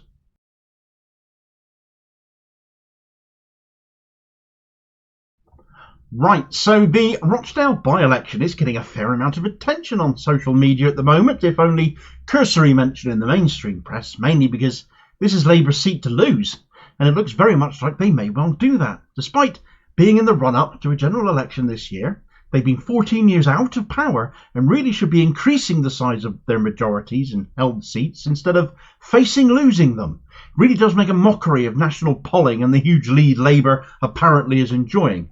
It's worth about as much as one of Keir Starmer's policy pledges, really, isn't it? The main opposition to Labour in this election, the anti-Starmer vote, is very much coming from the Workers' Party of Great Britain leader George Galloway, himself no stranger to controversy, but with Labour getting heckled, their candidate getting rubbished publicly, and given the significant Muslim vote playing its part in this by-election, things look bad for Labour, but if anything is guaranteed to get the backs of many people up, this latest piece of news concerning Labour's candidate might just hand this seat to Galloway for certain. Right, so the Rochdale by-election, triggered by the sad passing of the Labour MP Tony Lloyd, who won the seat for Labour under Jeremy Corbyn in 2017, all despite the former Labour MP Simon Danczuk having been suspended pending a Labour investigation into reports he had been sexting with a 17-year-old. He was nearly 50 at the time. This resulting in his suspension from the party. He was barred from standing in the 2017 snap election called by Theresa May as a result, having shamelessly stayed in his post as an independent despite everything. He stood as an independent in that 2017 election at that too, having quit the Labour Party shortly beforehand, knowing he wouldn't be selected to stand for them, and came fifth. He swore he'd never stand again though, and yet, lo and behold, he's standing again. A candidate for Rochdale once more, but this time standing for Reform UK. That's quite a swerve to the right, but in his case perhaps not really that surprising, and shows frankly that reform will take anybody. Now, Labour have held this seat since 2010, when Danzig bucked the national trend of Labour losing seats under Gordon Brown that year to win Rochdale. And it's pretty solidly Labour these days, having been held by all three main parties at one time or another in the past, having semi-regularly changed hands over the years. Tony Lloyd again held the seat in 2019, and his majority stands at 9,668, which is a fairly healthy Labour majority, isn't it? The Tories were a distant second, and all other parties that stood in 2019 were well off the pace. Now, there's little to get excited about with the Lib Dems. To this day, I don't get the point of them, and led by another knight of the realm just as Labour is, they will probably do about as well as they did last time, if not worse, since turnout is often down in by-elections. Last time out, they got just 7% of the vote. The Tories are electorally dead in the water, as is common knowledge really by now, completely rudderless, and after Sunak's antics at PMQs yesterday, once again mocking trans people when the mother of murdered student Brianna Gay was in the gallery watching, was obscene. There's no other word for it. And with only weeks to go until this by-election is held, the 29th of this month, that is something that isn't likely to be forgotten either. With the remaining candidates, it would be remiss of me to not comment on the mess of a situation that has arisen around the Green Party candidate. My party, after all. It appears due diligence failed somewhere. Some horrendous previous comments have come to light from this candidate. The party has said there will be an investigation. They won't comment publicly on that, which is fine, so long as some kind of resolution to what happened and how such things cannot happen again is made public later on. You need to show that you're fixing this. The candidate, however, will remain on the ballot but won't campaign. So they've blown this one, sadly. But this brings us to the matter of Labour's candidate, basically in a head-to-head now against George Galloway, the leader of the Workers' Party of Great Britain. And regardless of your thoughts about Galloway, he is very much a Marmite candidate, a very polarising character. There's no disputing that for various reasons, none of which I'm going to go into here. But however you view him, with the state of the House of Commons right now, can you imagine him taking a seat there? It would be a political bloodbath. The entertainment value alone almost makes him worth the vote, surely, on its own. He's gone to Rochdale and he has filled venues, he's picked up his megaphone, he's got his soapbox out and he's pulled in the crowds. He has made himself the anti-Starmer vote in Rochdale, and with the large Muslim population there, Galloway's lifelong support for Palestine and Gaza, especially in the here and now, is very appealing there. Now, as regular viewers will know, I've spoken a lot about the strength and influence of the Muslim vote in this country, especially in certain seats where there is a large Muslim demographic. And Rochdale is one of them. It has the 18th largest Muslim population by constituency in the country, with just over 30% of the population identifying as Muslim, so basically 1 in 3. Let's round it up. That's very bad news for Labour right now, who, as the recent polling by the Labour Muslim Network has shown, they've potentially lost half of their Muslim voter support now. A quick bit of maths based on the 2019 general election stats would imply there are some 24,000 Muslim votes up for grabs in Rochdale, and if Labour have lost half, that's 12,000 votes gone, which is more than their majority. Should they back Galloway en masse, along with everyone else who will, because they're fed up with Labour as well, he can quite conceivably win this and win it comfortably. But there are other factors I haven't spoken about yet, which might hand this to Galloway yet on a plate, as the bookies have already slashed odds on him winning now to just 2-1. Things are so bad on the doorstep apparently in Rochdale that Keir Starmer has been told to stay away. You have to remember, we're in a general election year here. After 14 years out of power, Labour should be bullish and romping around the country, announcing that it's theirs to win next time. Yet instead they're being catcalled in the street for their ongoing support of the genocide in Gaza, siding with Israel just as the Tory government are. Labour MPs are fleeing public meetings for fear of the protesters that have got word of where they are, and frankly, if Starmer showed up in Rochdale, there would be a lot more of that. But that isn't the bit that'll gift this seat to Galloway. For that, we need to talk a little bit about Labour's candidate here, who I haven't actually mentioned up until now. This is a chap called Azhar Ali, and he's the current leader of the Labour group on Lancashire County Council. There are all manner of mainstream paper puff pieces, nationally and locally, about him right now to big up this figure unknown to most of the country. So let's introduce him a little bit. He's a former advisor to Tony Blair. He had a 5-year stint working for Blair and later Gordon Brown, advising on counter-terrorism in the wake of the 2005 London bombings. He's a former director of the Sufi Muslim Council, a non-governmental organisation supposedly dedicated to furthering the cause of Islam. to represent Sufi Muslims and tackle extremism, particularly Islamic extremism as they put it. You might be surmising a bit of a theme building up here. The SMC, as it abbreviated to, was set up by Ali along with another chap called Harris Rafiq, who later went on to the Quilliam Foundation, a now thankfully defunct think tank which championed what they called moderate Muslim voices, whilst tackling everything else as Islamic extremism. It's a novel way of shutting up your critics to call them all extremists, but isn't that essentially what Israel do to their critics? Anyway, Ali, by this point, had got on board with Tony Blair's prevent strategy, so much so that he was described in 2016 by Lancashire County Council as a champion of the prevent agenda. Prevent was Tony Blair's anti-radicalisation strategy, the aim purportedly to stop people becoming groomed into becoming terrorists or supporting terrorism. Now, the description of terrorism from establishment sources is especially problematic these days, in light of the word constantly being used in association with Hamas, but not with Israel. And as such, prevent has become synonymous, in fact, with not meeting those ideals. But subsequent reports on it have described it as having been ineffective and counterproductive, and having been built on Islamophobia.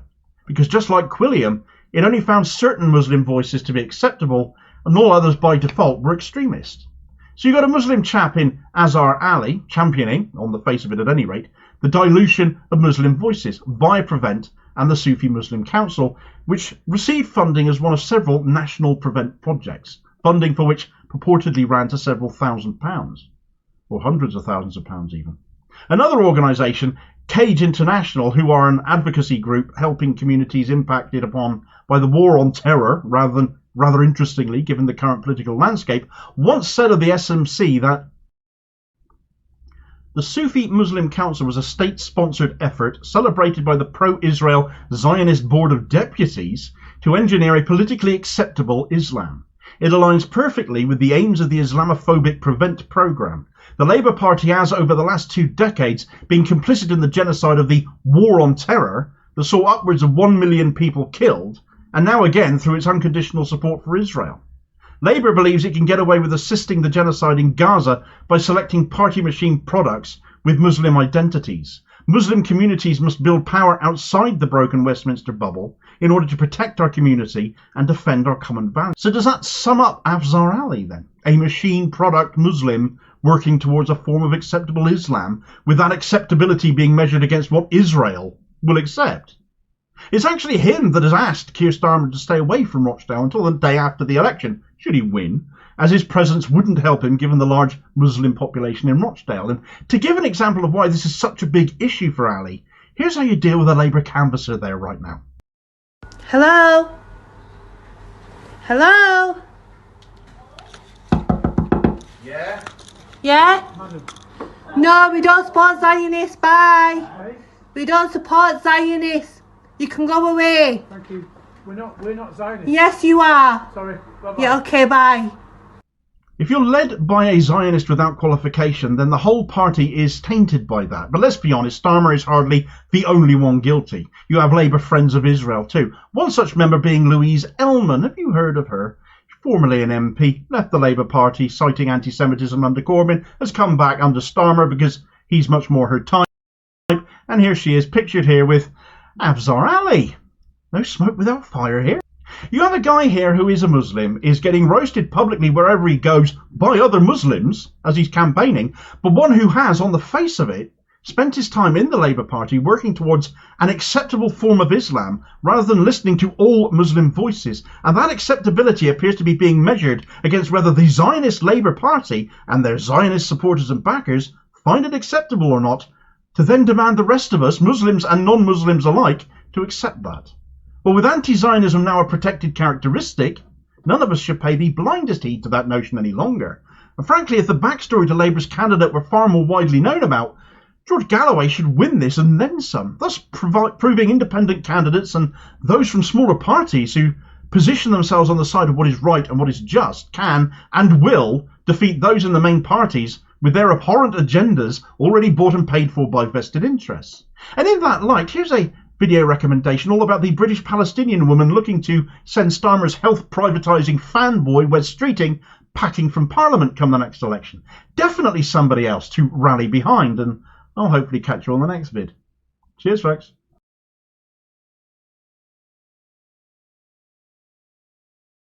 Right, so for some reason, Keir Starmer breaking his word and binning yet more policy is found to be newsworthy once again, but I almost think the news programmes are having fun with him now. Ben Shepherd, for example, on Good Morning Britain, giving a rundown of all the time Starmer has broken his word. He's honestly looked at Boris Johnson by this point, I think, and said, "Hold my beer." Labour conference in 2021 was all about Labour's green policy. It has been Labour's flagship policy for 3 years now. The entire theme of that year's conference was a fairer, greener future. The policy promising capital spending of £28 billion a year every year until 2030. Yet now, as predictable as it is pathetic, and all following the news that the planet has for the first time in its history exceeded 1.5 degrees in global warming in a 12-month period, Keir Starmer and his George Osborne-in-waiting Chancellor of a Chancellor, Rachel Reeves, have ditched it entirely, saying it is now unaffordable, when unaffordability has been the biggest lie in UK politics for the last 45 years, and simply shows a display of contempt towards people who understand basic economics, and showing Starmer quite obviously doesn't. Right, so the flagship green policy of the Labour Party was actually a half-decent proposal. It showed Labour took climate change seriously, or so we thought. But in actuality, it's been nailed on that this was going to get binned at some point, especially after Starmer came out with his now infamous "I hate tree huggers" line, which clearly showed how much interest he really had on the matter, when it is the biggest political issue of our time. I am heartily sick and tired, sick to death, of this not being taken seriously, and it is really insulting that for 3 years this has possibly kept people hanging in there with Labour, not just on the left either, because climate change transcends traditional political lines. This isn't solely a left-wing issue, and being so lazy as to just blame the Tories spending for it, which is what the Tories spent years blaming Labour after all for, to the point people started groaning every time that note saying there was no money left got brought up by a Tory politician on TV. We all remember them, we've all seen it, we all got fed up with it, didn't we? It was a dishonest finger of blame people mostly agree on now. So why are we not already groaning at Labour playing the same card here? That note, that belief this country can run out of money, is a widely held one amongst the public, but every time a politician of whatever party brings such a notion up, they either don't understand economics themselves, or more likely they do, they're just blatantly lying to you about it. I'll come back to that a little bit more in a moment though. For those who haven't heard anything beyond the line on the news of Labour's £28 billion green prosperity policy on the news, here's what the policy actually was supposed to intend to deliver. UK housing stock is amongst the coldest, oldest and draftiest anywhere in Western Europe, a known fact. There's also not enough of it, a consequence of repeated lack of investment. Better insulation, a campaign of insulating all homes to a reasonable standard, would not only make these homes warmer, but energy costs would go down too, as well as emissions, as drafty houses account for 17% of national global warming emissions, according to Greenpeace. Warmer housing, cheaper bills, helping the environment, that's 3 big ticks there, isn't it? On transport, the electric vehicle infrastructure of the country will be heavily invested in to make owning an electric vehicle cheaper and easier to run, along with the investment to electrify more buses and trains. On energy security, there will be more investment on green energy technologies, which are woefully inadequate right now, with more wind, solar and tidal power, along with the necessary upgrades to the national grid and that sham of an idea that was GB Energy, which would have supplied energy to the same suppliers that have been scalping us all over the last 18 months with greedflation. All this would work alongside more traditional measures, though, including tree planting and flood defences. All in all, it sounded good. It was positive. But you were daft to think Labour under Starmer would ever deliver it, and indeed, so it comes to pass. The so-called self-proclaimed Green Chancellor, Rachel Reeves, that's what she called herself when she announced all of this policy back in 2021, couldn't hide her glee now to be binning it. Though what has happened to Ed Miliband to stop him speaking out about all this? He is the shadow energy minister, isn't he? I don't know, this was supposed to be his thing. But no resignation from him, not a peep from him. Have they got him locked up in a chest somewhere? At any rate, this is what Labour have decided they can no longer deliver, because it has been rendered unaffordable by the Tories. Houses will remain uninsulated, drafty, expensive to heat and wasteful as well, harming the environment. We'll continue to be reliant on fossil fuels, continue to be at the mercy of the energy giants, not that renationalisation was still on the table, even under this deal. And rather than be honest about the economy, Starmer and Reeves just carry on the same decades-old Thatcherite lie that we can somehow run out of taxpayers' money to fund stuff. It's not true. It never was true. I've spoken about basic national economics in past videos, and functionally, we can print as much money as we like to pay for whatever we want, as long as the tax take balances that to stop inflation rising. Taxation is simply a brake on inflation. That is all taxation does. It destroys new money that gets created and spent by the government in effect. Taxation does not pay for a single thing. Reeves is a banker. She knows this, even if Starmer doesn't get economics. And we know he doesn't. It's been remarked upon numerous times over the last several years. So the reality of the situation is that Labour don't want to spend on this. They'd rather spend on something else. And having already ruled out wealth taxes and increased taxation on the rich, and knowing how badly they want to suck up to big business and wealthy donors, it seems likely that Starmer and Reeves would much rather spend on tax cuts or some such, like the good little Tories they are. Ben Shepherd on GMB, I mentioned him a moment ago, put Labour's litany of U-turns on the back of this latest one, or a selection of them, he didn't have all day after all, to former Blairite Labour MP Jackie Smith.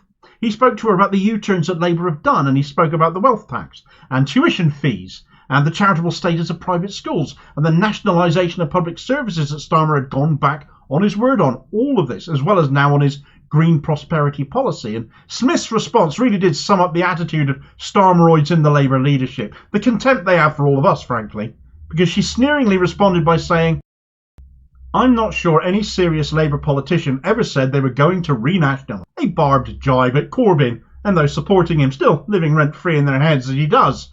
But on a piece of absolute comedy gold, Ian Dale of LBC, who Smith was sat next to, dryly responded to her snotty comment, "Well, Keir Starmer did during the Labour leadership contest. In fact, all the candidates did, via show of hands on the matter, knowing it's a vote winner. But how many meant it? Certainly not Starmer. In fact, he's just made possibly the most execrable response to this U-turn ever. He said in an interview, 'Every single commitment I have made is fully funded and remains in place, except for warm homes, which unfortunately will have to be carried out a little more slowly. What won't now happen is that we won't make further or new investment decisions, and that means that we won't reach the £28 billion envisaged, and that figure is effectively stood down. The reason for that is because since we announced the £28 billion, the Tories have done terrible damage to our economy. Not just the Liz Truss budget, but also now the government is briefing that it is going to max out on the government's credit card.' Every single commitment he made is fully funded and remains in place, eh? There are 10 leadership pledges. I don't know if you might remember them, Starmer. You kind of made them when you ran to be Labour leader, that have now been binned in their entirety, and they call you a liar all day long. Also, there is no government credit card. There is effectively a magic money tree that you can shake as much cash out of as you like, so long as taxation can balance it, and it's called the Bank of England. Starmer and Reeves plan to place restrictions on spending because you can't tax the less well-off more. They can't tax us more. They can't tax the ordinary working-class people of this country more than they already are, because we are already overburdened by taxation. But they won't, by choice, hit the rich with taxation that have woefully underpaid on their taxes, been undercharged on their taxes for too long, thanks to having invested heavily, it seems, on buying political influence with that money instead. Wealth inequality is greater than it has ever been in UK history. And what this Labour narrative is screaming to me is that is just going to continue under a Starmer-led government. Worse, Starmer calls this his plan for growth. Where? Out of what? The longer you leave this investment in green energy, in green policy, in battling the effects of climate change, the more expensive it will ultimately be, because the more damage will be wrought by it and by global warming. This isn't a plan for growth. This is a plan for disaster in the making. This is kicking the can down the road. Andrew Fisher, Jeremy Corbyn's former policy chief, so someone who knows something about what makes for a actual transformative policy for change and what doesn't, had this to say on it. I think if you run away from debate at every corner, people think you're weak. And I think that's how Starmer looked yesterday. He's been talking about this for nearly 3 years, since 2021 when it was launched. And now all of a sudden it's unaffordable, like he's just woken up in the last week and realised that. It's not. If you look at what other countries are doing around the world, the US with Biden's Inflation Reduction Act, lots of other countries are investing far larger sums than Labour was proposing to and are still doing it, still carrying on, and they're getting better growth as a result. So it's bad for the economy, bad for the environment, and actually bad for our bills, because a lot of that money was on home insulation about bringing down our bills, reducing the cost of energy. So it's bad news for everyone. Does he lose some votes in the election from people on the left? I don't know about on the left necessarily, but it's certainly people who are environmentally concerned, which is much broader than just the left, I think, politically. I think we'll move to the Greens and think that's a better option. And I think it just demotivates people a lot, because a lot of people had got behind this policy, were enthusiastic about it. You see a lot of criticism as well from unions and from industry as well. Jürgen Meyer, who's the former head of Siemens Engineering, criticising it quite strongly as well. So it's alienated a lot of people. And of course, Andrew Fisher's right here. It does make Starmer look weak. It is economically illiterate. It is going to cost us all more in our heating bills. And for anyone who did get excited by this policy, it's a massive betrayal. Fisher also made mention of other countries still investing in green tech, green policy, green energy, meaning we're going to fall behind with that.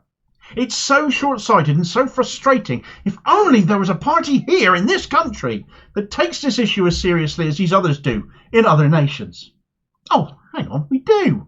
The one party the mainstream media perpetually pretend doesn't exist, the Green Party. They weren't pledging £28 billion a year and not meaning it. They're pledging £100 billion a year. I mean every single word in their Green New Deal, which made the manifesto in 2019 and still stands as party policy to this day. By all means, visit the Green Party website to read up on this in more detail. I could do a video just on it, frankly. But the executive summary of it reads, "To tackle the climate emergency and deliver social justice, we propose the Green New Deal. The Green New Deal will invest in our shared future, funding improvements in energy, including the replacement of fossil fuels with renewable energy, housing, including the provision of better insulation for all homes that need it, the delivery of major heating upgrades for 1 million homes a year, and the creation of 100,000 new energy-efficient council homes a year.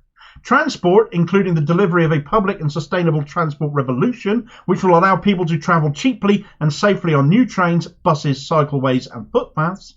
Industry, including support for businesses to decarbonise and the provision of training to give people skills to access millions of new green jobs. Food farming and forestry, including the planting of 700 million trees and support for healthy and sustainable food and farming systems. Incomes, including the creation of a universal basic income paid to all UK residents to tackle poverty and give financial security to everyone. New green homes, new green transport and new green jobs will get us on track to reduce the UK's carbon emissions to net zero by 2030 and provide new opportunities for everyone to live happier and more secure lives. This will be a combined investment of over £100 billion a year in the Green New Deal, with an additional investment in universal basic income. It rubbed Labour's offer as it stood in the mud. It's brave, forward-thinking policy. And now it does even more so rub their faces in the mud, because this is literally the only UK party now taking climate change seriously. Starmer thinks we're all stupid, and contrary to keeping his word on everything except this, as he's tried to tell us, he's binning it all instead. Another big reason for this is apparently he's scared of the Tories being mean to him. Oh, so sensitive. You better not watch this video here then. I've been no kinder to him for his cowardice. Do watch it next, and I'll hopefully catch you on the next vid. Cheers, folks.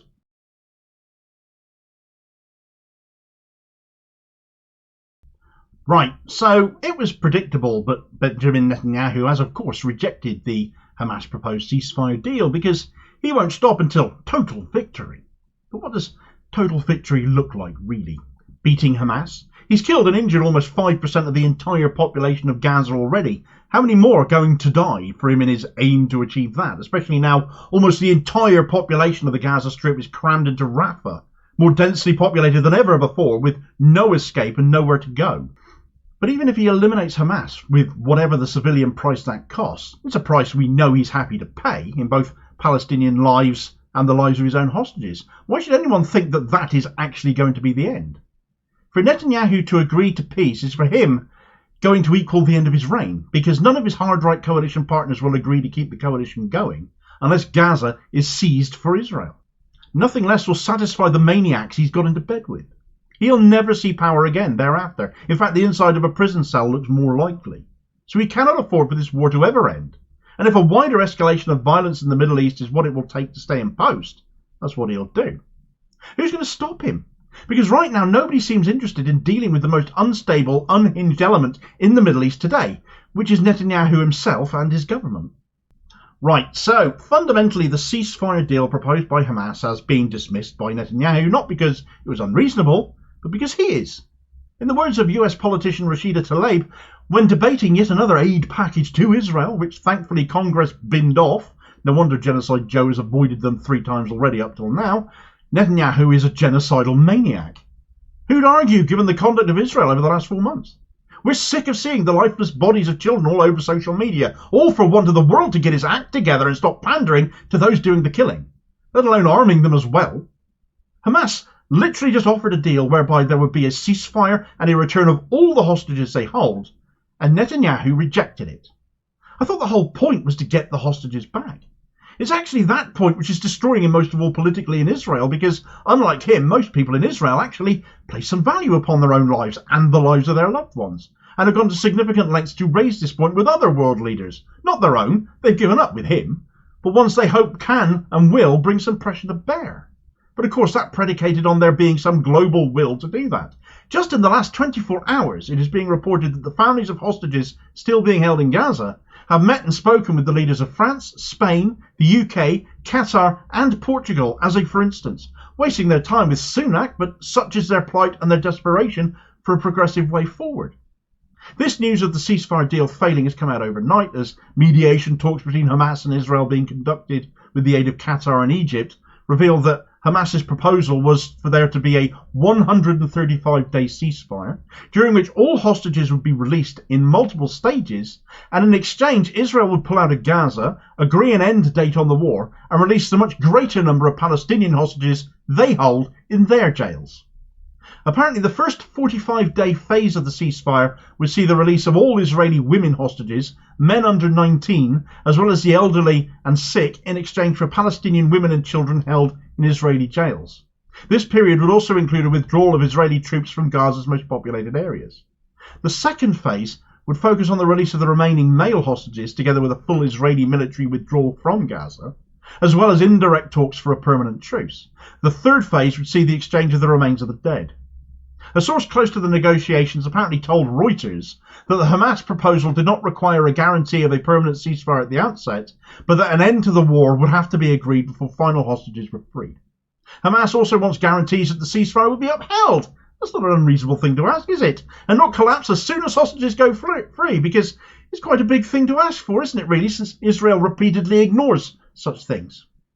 Unfortunately for Hamas and the families of their hostages, their existence means the lives of those hostages are a price worth paying, according to Netanyahu anyway, along with every innocent life in Gaza. That's the warped mind of Benjamin Netanyahu, who has said there is no other solution but total victory, and that surrendering to Hamas is bizarre and delusional demands not only won't lead to the release of hostages, but invites another massacre.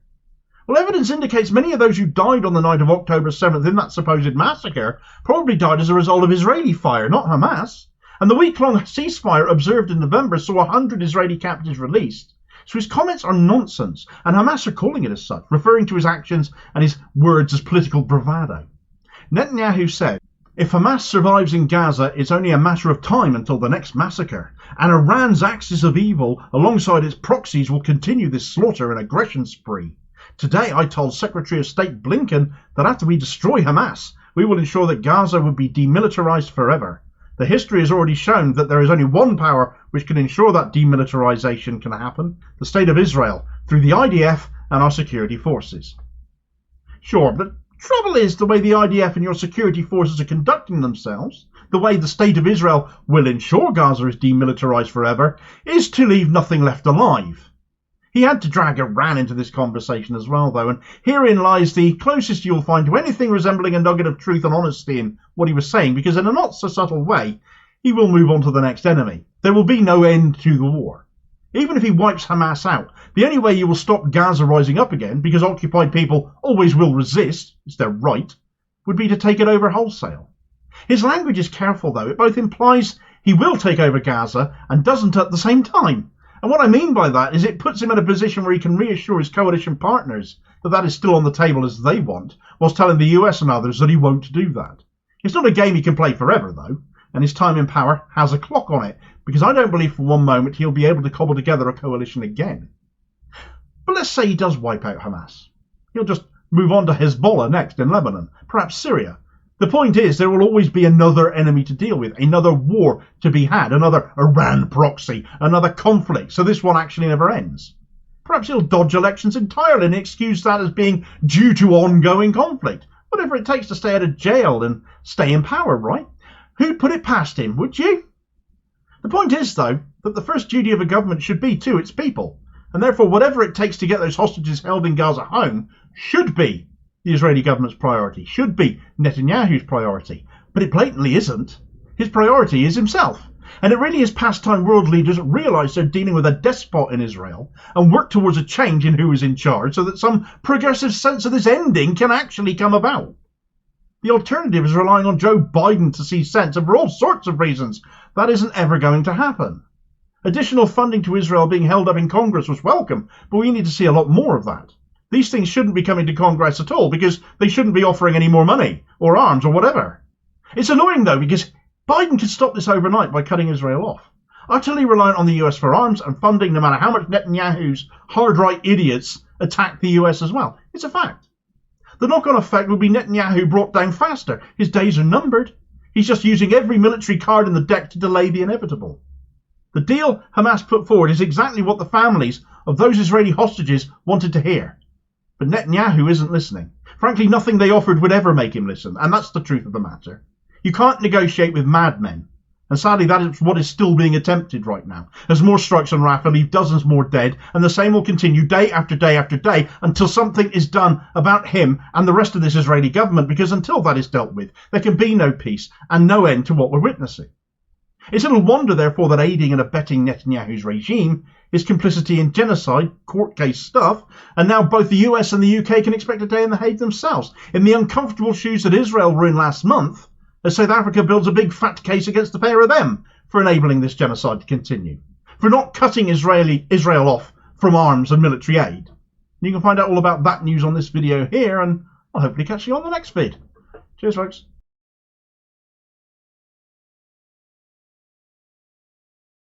Right, so while the people of Ilford North now have a candidate in Leanne Mohammed that they can get behind to depose Wes Streeting come the next election, seeing a key pro-apartheid Israel Labour MP hopefully fall there, regular viewers will know a similar campaign has been rumbling along in the background in Holborn and St Pancras as well, the seat of the biggest brill-creamed political scalp of them all, Sir Keir Rodney Starmer himself. An organisation called OKISA, which stands for Organised Corbyn-Inspired Socialist Alliance, the very epitome of everything we've come to know Starmer himself hates and despises, and is purged from the party by any means available to him, sprang up with the very specific aim of not being a political party itself, not being affiliated to any either, but to pull together the ways and means through experienced campaigners and organisers driven away and disgusted by Keir Starmer and what he's done to the Labour Party, and of course bring the funding in as well, to stand an independent candidate against Starmer, with sufficient backing to make potentially toppling him a reality. Since last November, they've been accepting candidate applications, whittling down their shortlist to a shortlist of now 3, and people who have joined OKISA's digital constituency, anyone who has donated to or joined OKISA, had a vote for one of these 3 candidates. But one in particular stands out from the rest for me, because this guy's everything Keith isn't, and his standing for selection should absolutely terrify Starmer. Right, so OKISA, things have suddenly got very exciting this week as they published their shortlist of candidates prepared to stand against Keir Starmer in Holborn and St Pancras. It's been months and months of planning, fundraising. Membership of the group has soared with people all over the country signing up, such as the disgust of what Starmer has done to the Labour Party, and the thought of taking the fight to him personally in his seat, on a political level obviously, has had enormous appeal. A great many of these people may well descend on Holborn and St Pancras to campaign against Starmer, and with this OKISA candidate too, not just support from afar. There's no underestimating just how nationally disliked Keir Starmer is, and that really is borne out by OKISA's existence. Never before has a grassroots organisation risen up with the specific aim of taking down one particular MP, and yet attracted support from all over the country to do it, not just from within the constituency itself. That's not to say this is an easy job, because Starmer's majority is huge. And Holborn has been a Labour seat solidly since it was created in 1983. And before that, the area hadn't really seen any other parties hold it since the 1960s. Starmer's majority right now is a whopping 27,763. But that, of course, was won under Corbyn. And he hasn't had to defend his seat since he started showing his true colours, his Tory Tribute Act colours. How much of an effect can that have on matters? Well, I'll bet my bottom dollar his majority shrinks, but can it be toppled? My goodness, you'd need one heck of a candidate to do that, wouldn't you? You'd need a literal anti-Starmer. Someone who is everything Starmer isn't. And that somebody would need all the support a party candidate can expect, both in campaigners and campaign funds and organisation, which fortunately are there in this case, courtesy of O'Keefe's preparations. The shortlist is down to 3, and not to dismiss the talents of 2 of these 3 people, but there really is only one name anyone is talking about here, and that is somebody a lot of socialists, former Corbyn supporters like myself, have said we would like to see stand against Starmer, and it just might now be about to become a reality. The person I'm talking about is Andrew Feinstein. Andrew Feinstein is the Jewish son of Holocaust survivors and is a massive long-time critic of Starmer. He is a self-described proud lefty Jew. He's an activist, a filmmaker and an author, and also a former politician in his native South Africa. However, he now lives in Holborn and St Pancras. In South Africa, he was elected to stand for the African National Congress under the then leadership of Nelson Mandela in the very first democratic elections held there back in 1994. His time as a South African MP largely spent working as an advisor on economics and finance and served on the Finance Committee. Notably, Feinstein introduced the first ever motion on the Holocaust in South African history, stating that previous suffering by the Afrikaners at the hands of the British, or of the Jews by the Nazis, justified the brutal oppression suffered by black South Africans or Palestinians. This was back in the 1990s now. Feinstein stood down from South African politics in 2001, resigning in objection to the failure to investigate the corrupt South African arms deal, which was notable in its corruption due to procurement. Think COVID VIP lanes, but with guns. Feinstein wrote a book on the subject called The Shadow World Inside the Global Arms Trade. He moved to London after his political career in South Africa ended and has been no less busy here, albeit in a less legislative manner. He's the director of Shadow World Investigations, formerly called Corruption Watch UK, which specialises in the global arms trade, but also investigates other forms of corruption.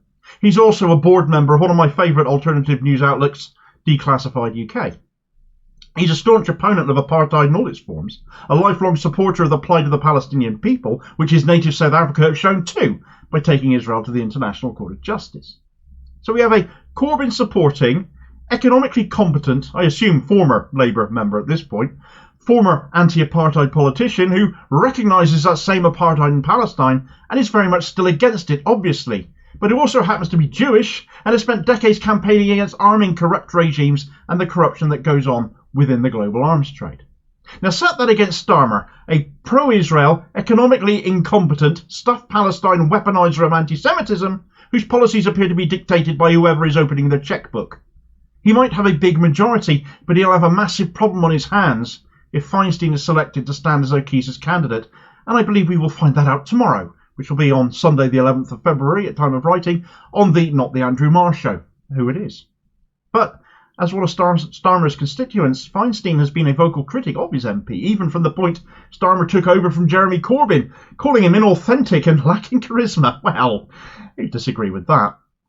Inauthentic, I think, is generous, so he's a barefaced, brazen, bloody liar, but then I dare say I lack Andrew Feinstein's diplomatic touch to these things. Nonetheless, he regularly gives Starmer the treatment. Just yesterday, he tweeted out, Starmer is yet to say anything about the ICJ ruling that there is a plausible risk that Israel is committing genocide in Gaza.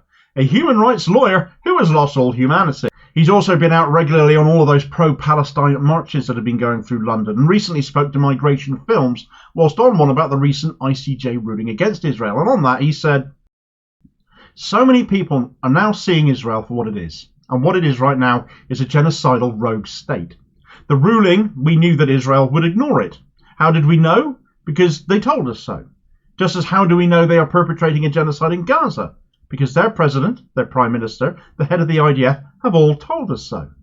The significance of this ruling is that South Africa will now have to go back to the court and demand immediate action against Israel, which within 2 hours had already started violating the ruling by continuing to slaughter innocent Palestinians.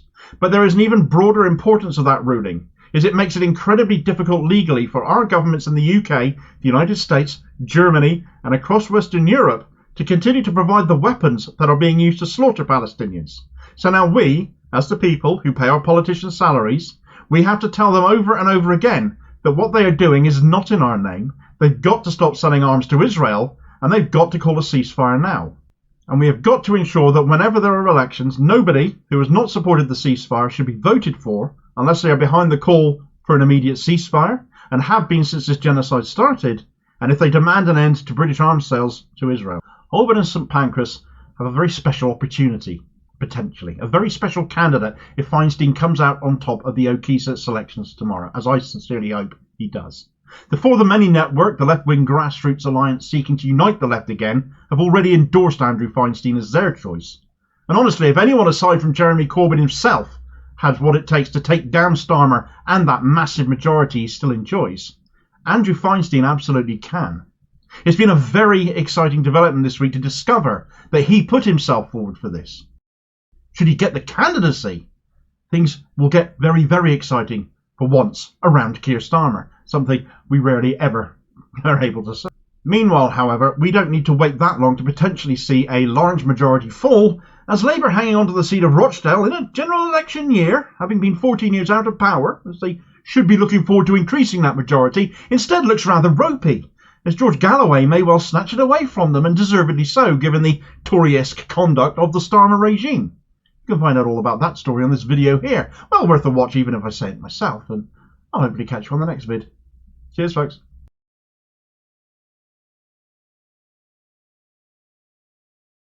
Right, so I've talked a lot about the International Court of Justice, the ICJ, in recent vids, given the obvious court case there with South Africa versus Israel. But The Hague is, of course, also home to the ICC, the International Criminal Court, whose job it is to prosecute individuals for international crimes of genocide, crimes against humanity, war crimes, and the crime of aggression. Now, given the high profile of that ICJ case and other filings at the ICJ against other nations now for aiding and abetting in Israel's genocide of Palestine, it has been very noticeable, and becoming ever more so, there have been absolutely zero prosecutions brought to the ICC in conjunction with what Israel and supporting countries have been doing. Not one. Yet just to rub salt in that particular wound further, the ICC have recently issued an arrest warrant for Vladimir Putin, yet none has been issued for Benjamin Netanyahu, despite the number of civilian deaths in the Gaza Strip far outweighing those lost in Russia's war with Ukraine. So what gives? Right, so the International Criminal Court have decreed that Vladimir Putin is an international criminal and issued an arrest warrant for him. Yet still not one single person has had a prosecution mounted against them in relation to what is happening in Gaza at the hands of the Israeli regime, or in fact going back further than that. This matters because the ICJ has made an interim ruling, as we all know, that Israel is plausibly committing genocide in Gaza. The case being judged on the merits of the evidence will take a long time to go through, but despite that, nobody has been brought to The Hague before the ICC in relation to what we know, what we suspect, what is plausible so far, and that is beginning to look rather ridiculous. It's a farce, especially in light of the blatant comments that have come from several members of the Israeli government, for example, and the Israeli parliament, the Knesset, that provided damning evidence as part of that ICJ prosecution brought by South Africa. And this is even more ridiculous when you consider that the ICC's prosecutor has said that its investigation into the issues in the state of Palestine are ongoing, and that extends to the escalation of hostilities and violence since the attacks that took place on 7th of October 2023. Good grief, if your ongoing investigation garnered any less in the way of results, you'd be going backwards. 4 months on, literally nothing has happened in the ICC in relation to Israel and Palestine. It's crazy. Let's come back to that prosecutor, though, because the crux of this issue appears to be being built around him. This is a chap called Karim Khan, and he's courted controversy for some time right now, right back to how he was even elected to the post he's got in the first place. The ICC adapted a new process to select their prosecutor last time around, you see.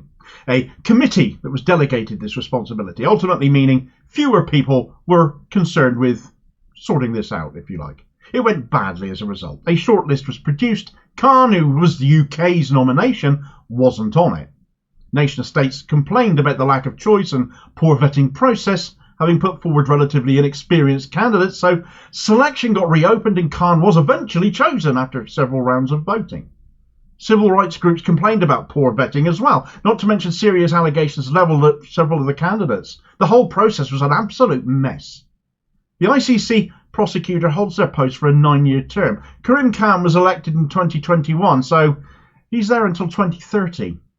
In and of itself, this doesn't add anything to this argument that the ICC is in any way compromised. It was a lash-up process electing their latest prosecutor, but that doesn't explain why said prosecutor doesn't seem keen to prosecute when it comes to Israel and Palestine.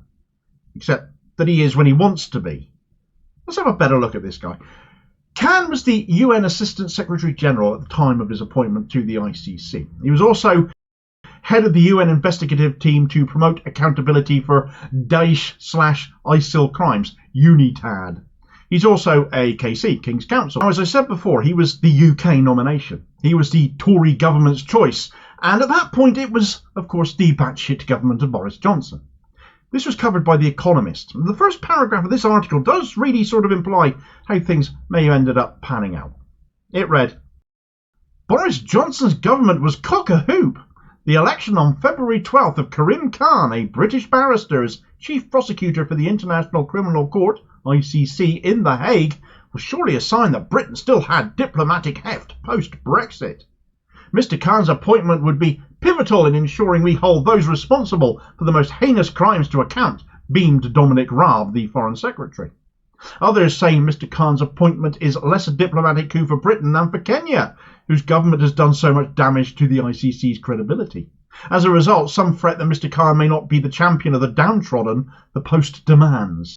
Now, I'm not paying too much attention to the Kenya bit. Khan had defended Kenyan President William Ruto against crimes against humanity previously, hence that remark. He recused himself from any cases at the ICC involving Kenya.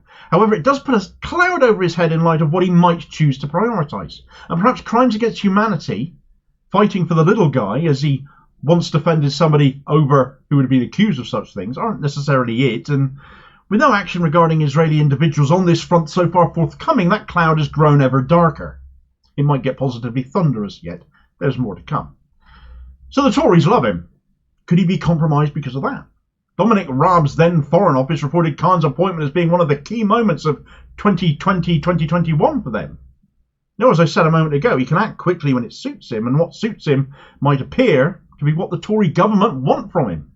Here's an excerpt from Declassified UK's coverage of Khan. With Khan as prosecutor, the ICC has demonstrated it can act quickly when it needs to. In February 2022, for example, as Russia invaded Ukraine, Khan announced the ICC had opened an investigation into alleged Russian war crimes. In September 2022, Khan met then Foreign Secretary James Cleverly and Ukrainian Prosecutor General Andriy Kostin in regard to the situation in Ukraine. A month later, Cleverly met Khan again to discuss further how the UK led 42 other countries in expediting an investigation into the situation in Ukraine. 5 months later, in March 2023, the ICC issued an arrest warrant for Russian President Vladimir Putin. Now, you can argue in one respect, well, we're only 4 months into what is happening in Gaza. It took 5 months to issue an arrest warrant for Putin, but I'd also point out this business in Gaza didn't begin on October 7th either. Also, there's absolutely no sign anything is in the works towards anybody being prosecuted from Israel or in the Israeli government in relation to what's going on in Israel and Palestine. It's just that the eyes of the world got opened in the aftermath of October 7th, but still, nothing is happening. Yet at the behest of the Tories, Khan appears to move a bit quicker. Certainly that is what it looks like. Their candidate for ICC prosecutor gets elected, seems to jump when the Tories ask him to. It's how it appears, it's how it comes across. That cloud over his head is rumbling a little bit now. Short digression for a moment though. There's another Tory MP called Nick Gibb. His brother became the head of news at the BBC, Robbie Gibb, before going on to be Theresa May's Director of Communications and then returned to the BBC to sit on its board. And the BBC, of course, is viewed widely as being a Tory mouthpiece, isn't it? This kind of gives an illustration as to why that might be with these Tory links. Now, this is relevant. I bring this up as an example because if the BBC can be considered compromised by the Tories stuffing more Tories into its upper echelons, can the same be said of Karim Khan? I use this brother analogy on purpose because Karim Khan's brother is the disgraced former Tory MP for Wakefield, Imran Ahmad Khan, who resigned as MP following his conviction for sexual assault. Tory leanings are strong here in this instance as well, aren't they? There could be more to this, though. The ICC is funded by nation-states of the UN, just as the ICJ is, and one of the larger contributors to the running of the ICC just happens to be the UK. Of the ICC's £160 million annual running budget, the UK is paid getting on for 10% of that, a little bit less. Adding more fuel to that particular fire is that just after he took up his post, Khan made a major change at the ICC, in that he went to the UN Security Council and said his office would now only take cases referred to it by the Security Council itself. All other cases, no matter where they came from, would be held up for review. Of course, what that has meant is that everything from Palestine, and in relation to Israel and Palestine, is having to go through that indeterminately long review process now. Cases from Afghanistan are also ending up in that pile. You have to remember that with the UK and US as permanent members of the UN Security Council, they'll never sanction any investigations for the ICC from there. That was Khan's doing, but for what reason? Why did he arbitrarily make that choice? It's only harmed the ICC's reputation and its ability to hold certain nations to account, because allied nations on the Security Council can now effectively delay or veto ICC investigations for whatever length of time. There's no way of expediting them. It's very hard to believe that this was anything other than politically motivated. Khan, of course, could choose to pick up the cases relating to Palestine at any time. He has that discretion. But his changes appear to mean that he has an excuse to not do that. Such is the disgust at Khan in Palestine that on a visit to the area last December, he's been there. Human rights groups in the West Bank refused to meet him, accusing him of favouring Israeli accusations of rights abuses over long-standing Palestinian charges. The anger at the ICC's seeming indifference and slowness to act seems completely justifiable to me, and that slowness to act is intentional at that. The argument that the ICC is politically compromised does on the face of it appear to have some weight to it. With so much attention fixated on the ICJ, though, and big nation versus nation court cases, you have to remember that individuals like Netanyahu won't get a day in court before the ICJ. It's not in their remit. It is in the remit of the ICC. It is the ICC we need for that. And frankly, with the prosecutor in charge there, who can quickly move against Putin, but is positively glacial in his actions connected with the Gaza genocide, these accusations of not being independent and impartial will probably only grow. However, at least things are moving at the ICJ, as South Africa now prepared to take the US and the UK to The Hague. What could be the consequences of that, I wonder? Well, once that gets underway, I don't doubt for one moment that pressure on Karim Khan will keep on building, and his apparent inaction will become more and more intolerable to more and more people. You should watch this video here next to learn all about the details of this South Africa versus US and UK case, and I'll hopefully catch you on the next vid. Cheers, folks.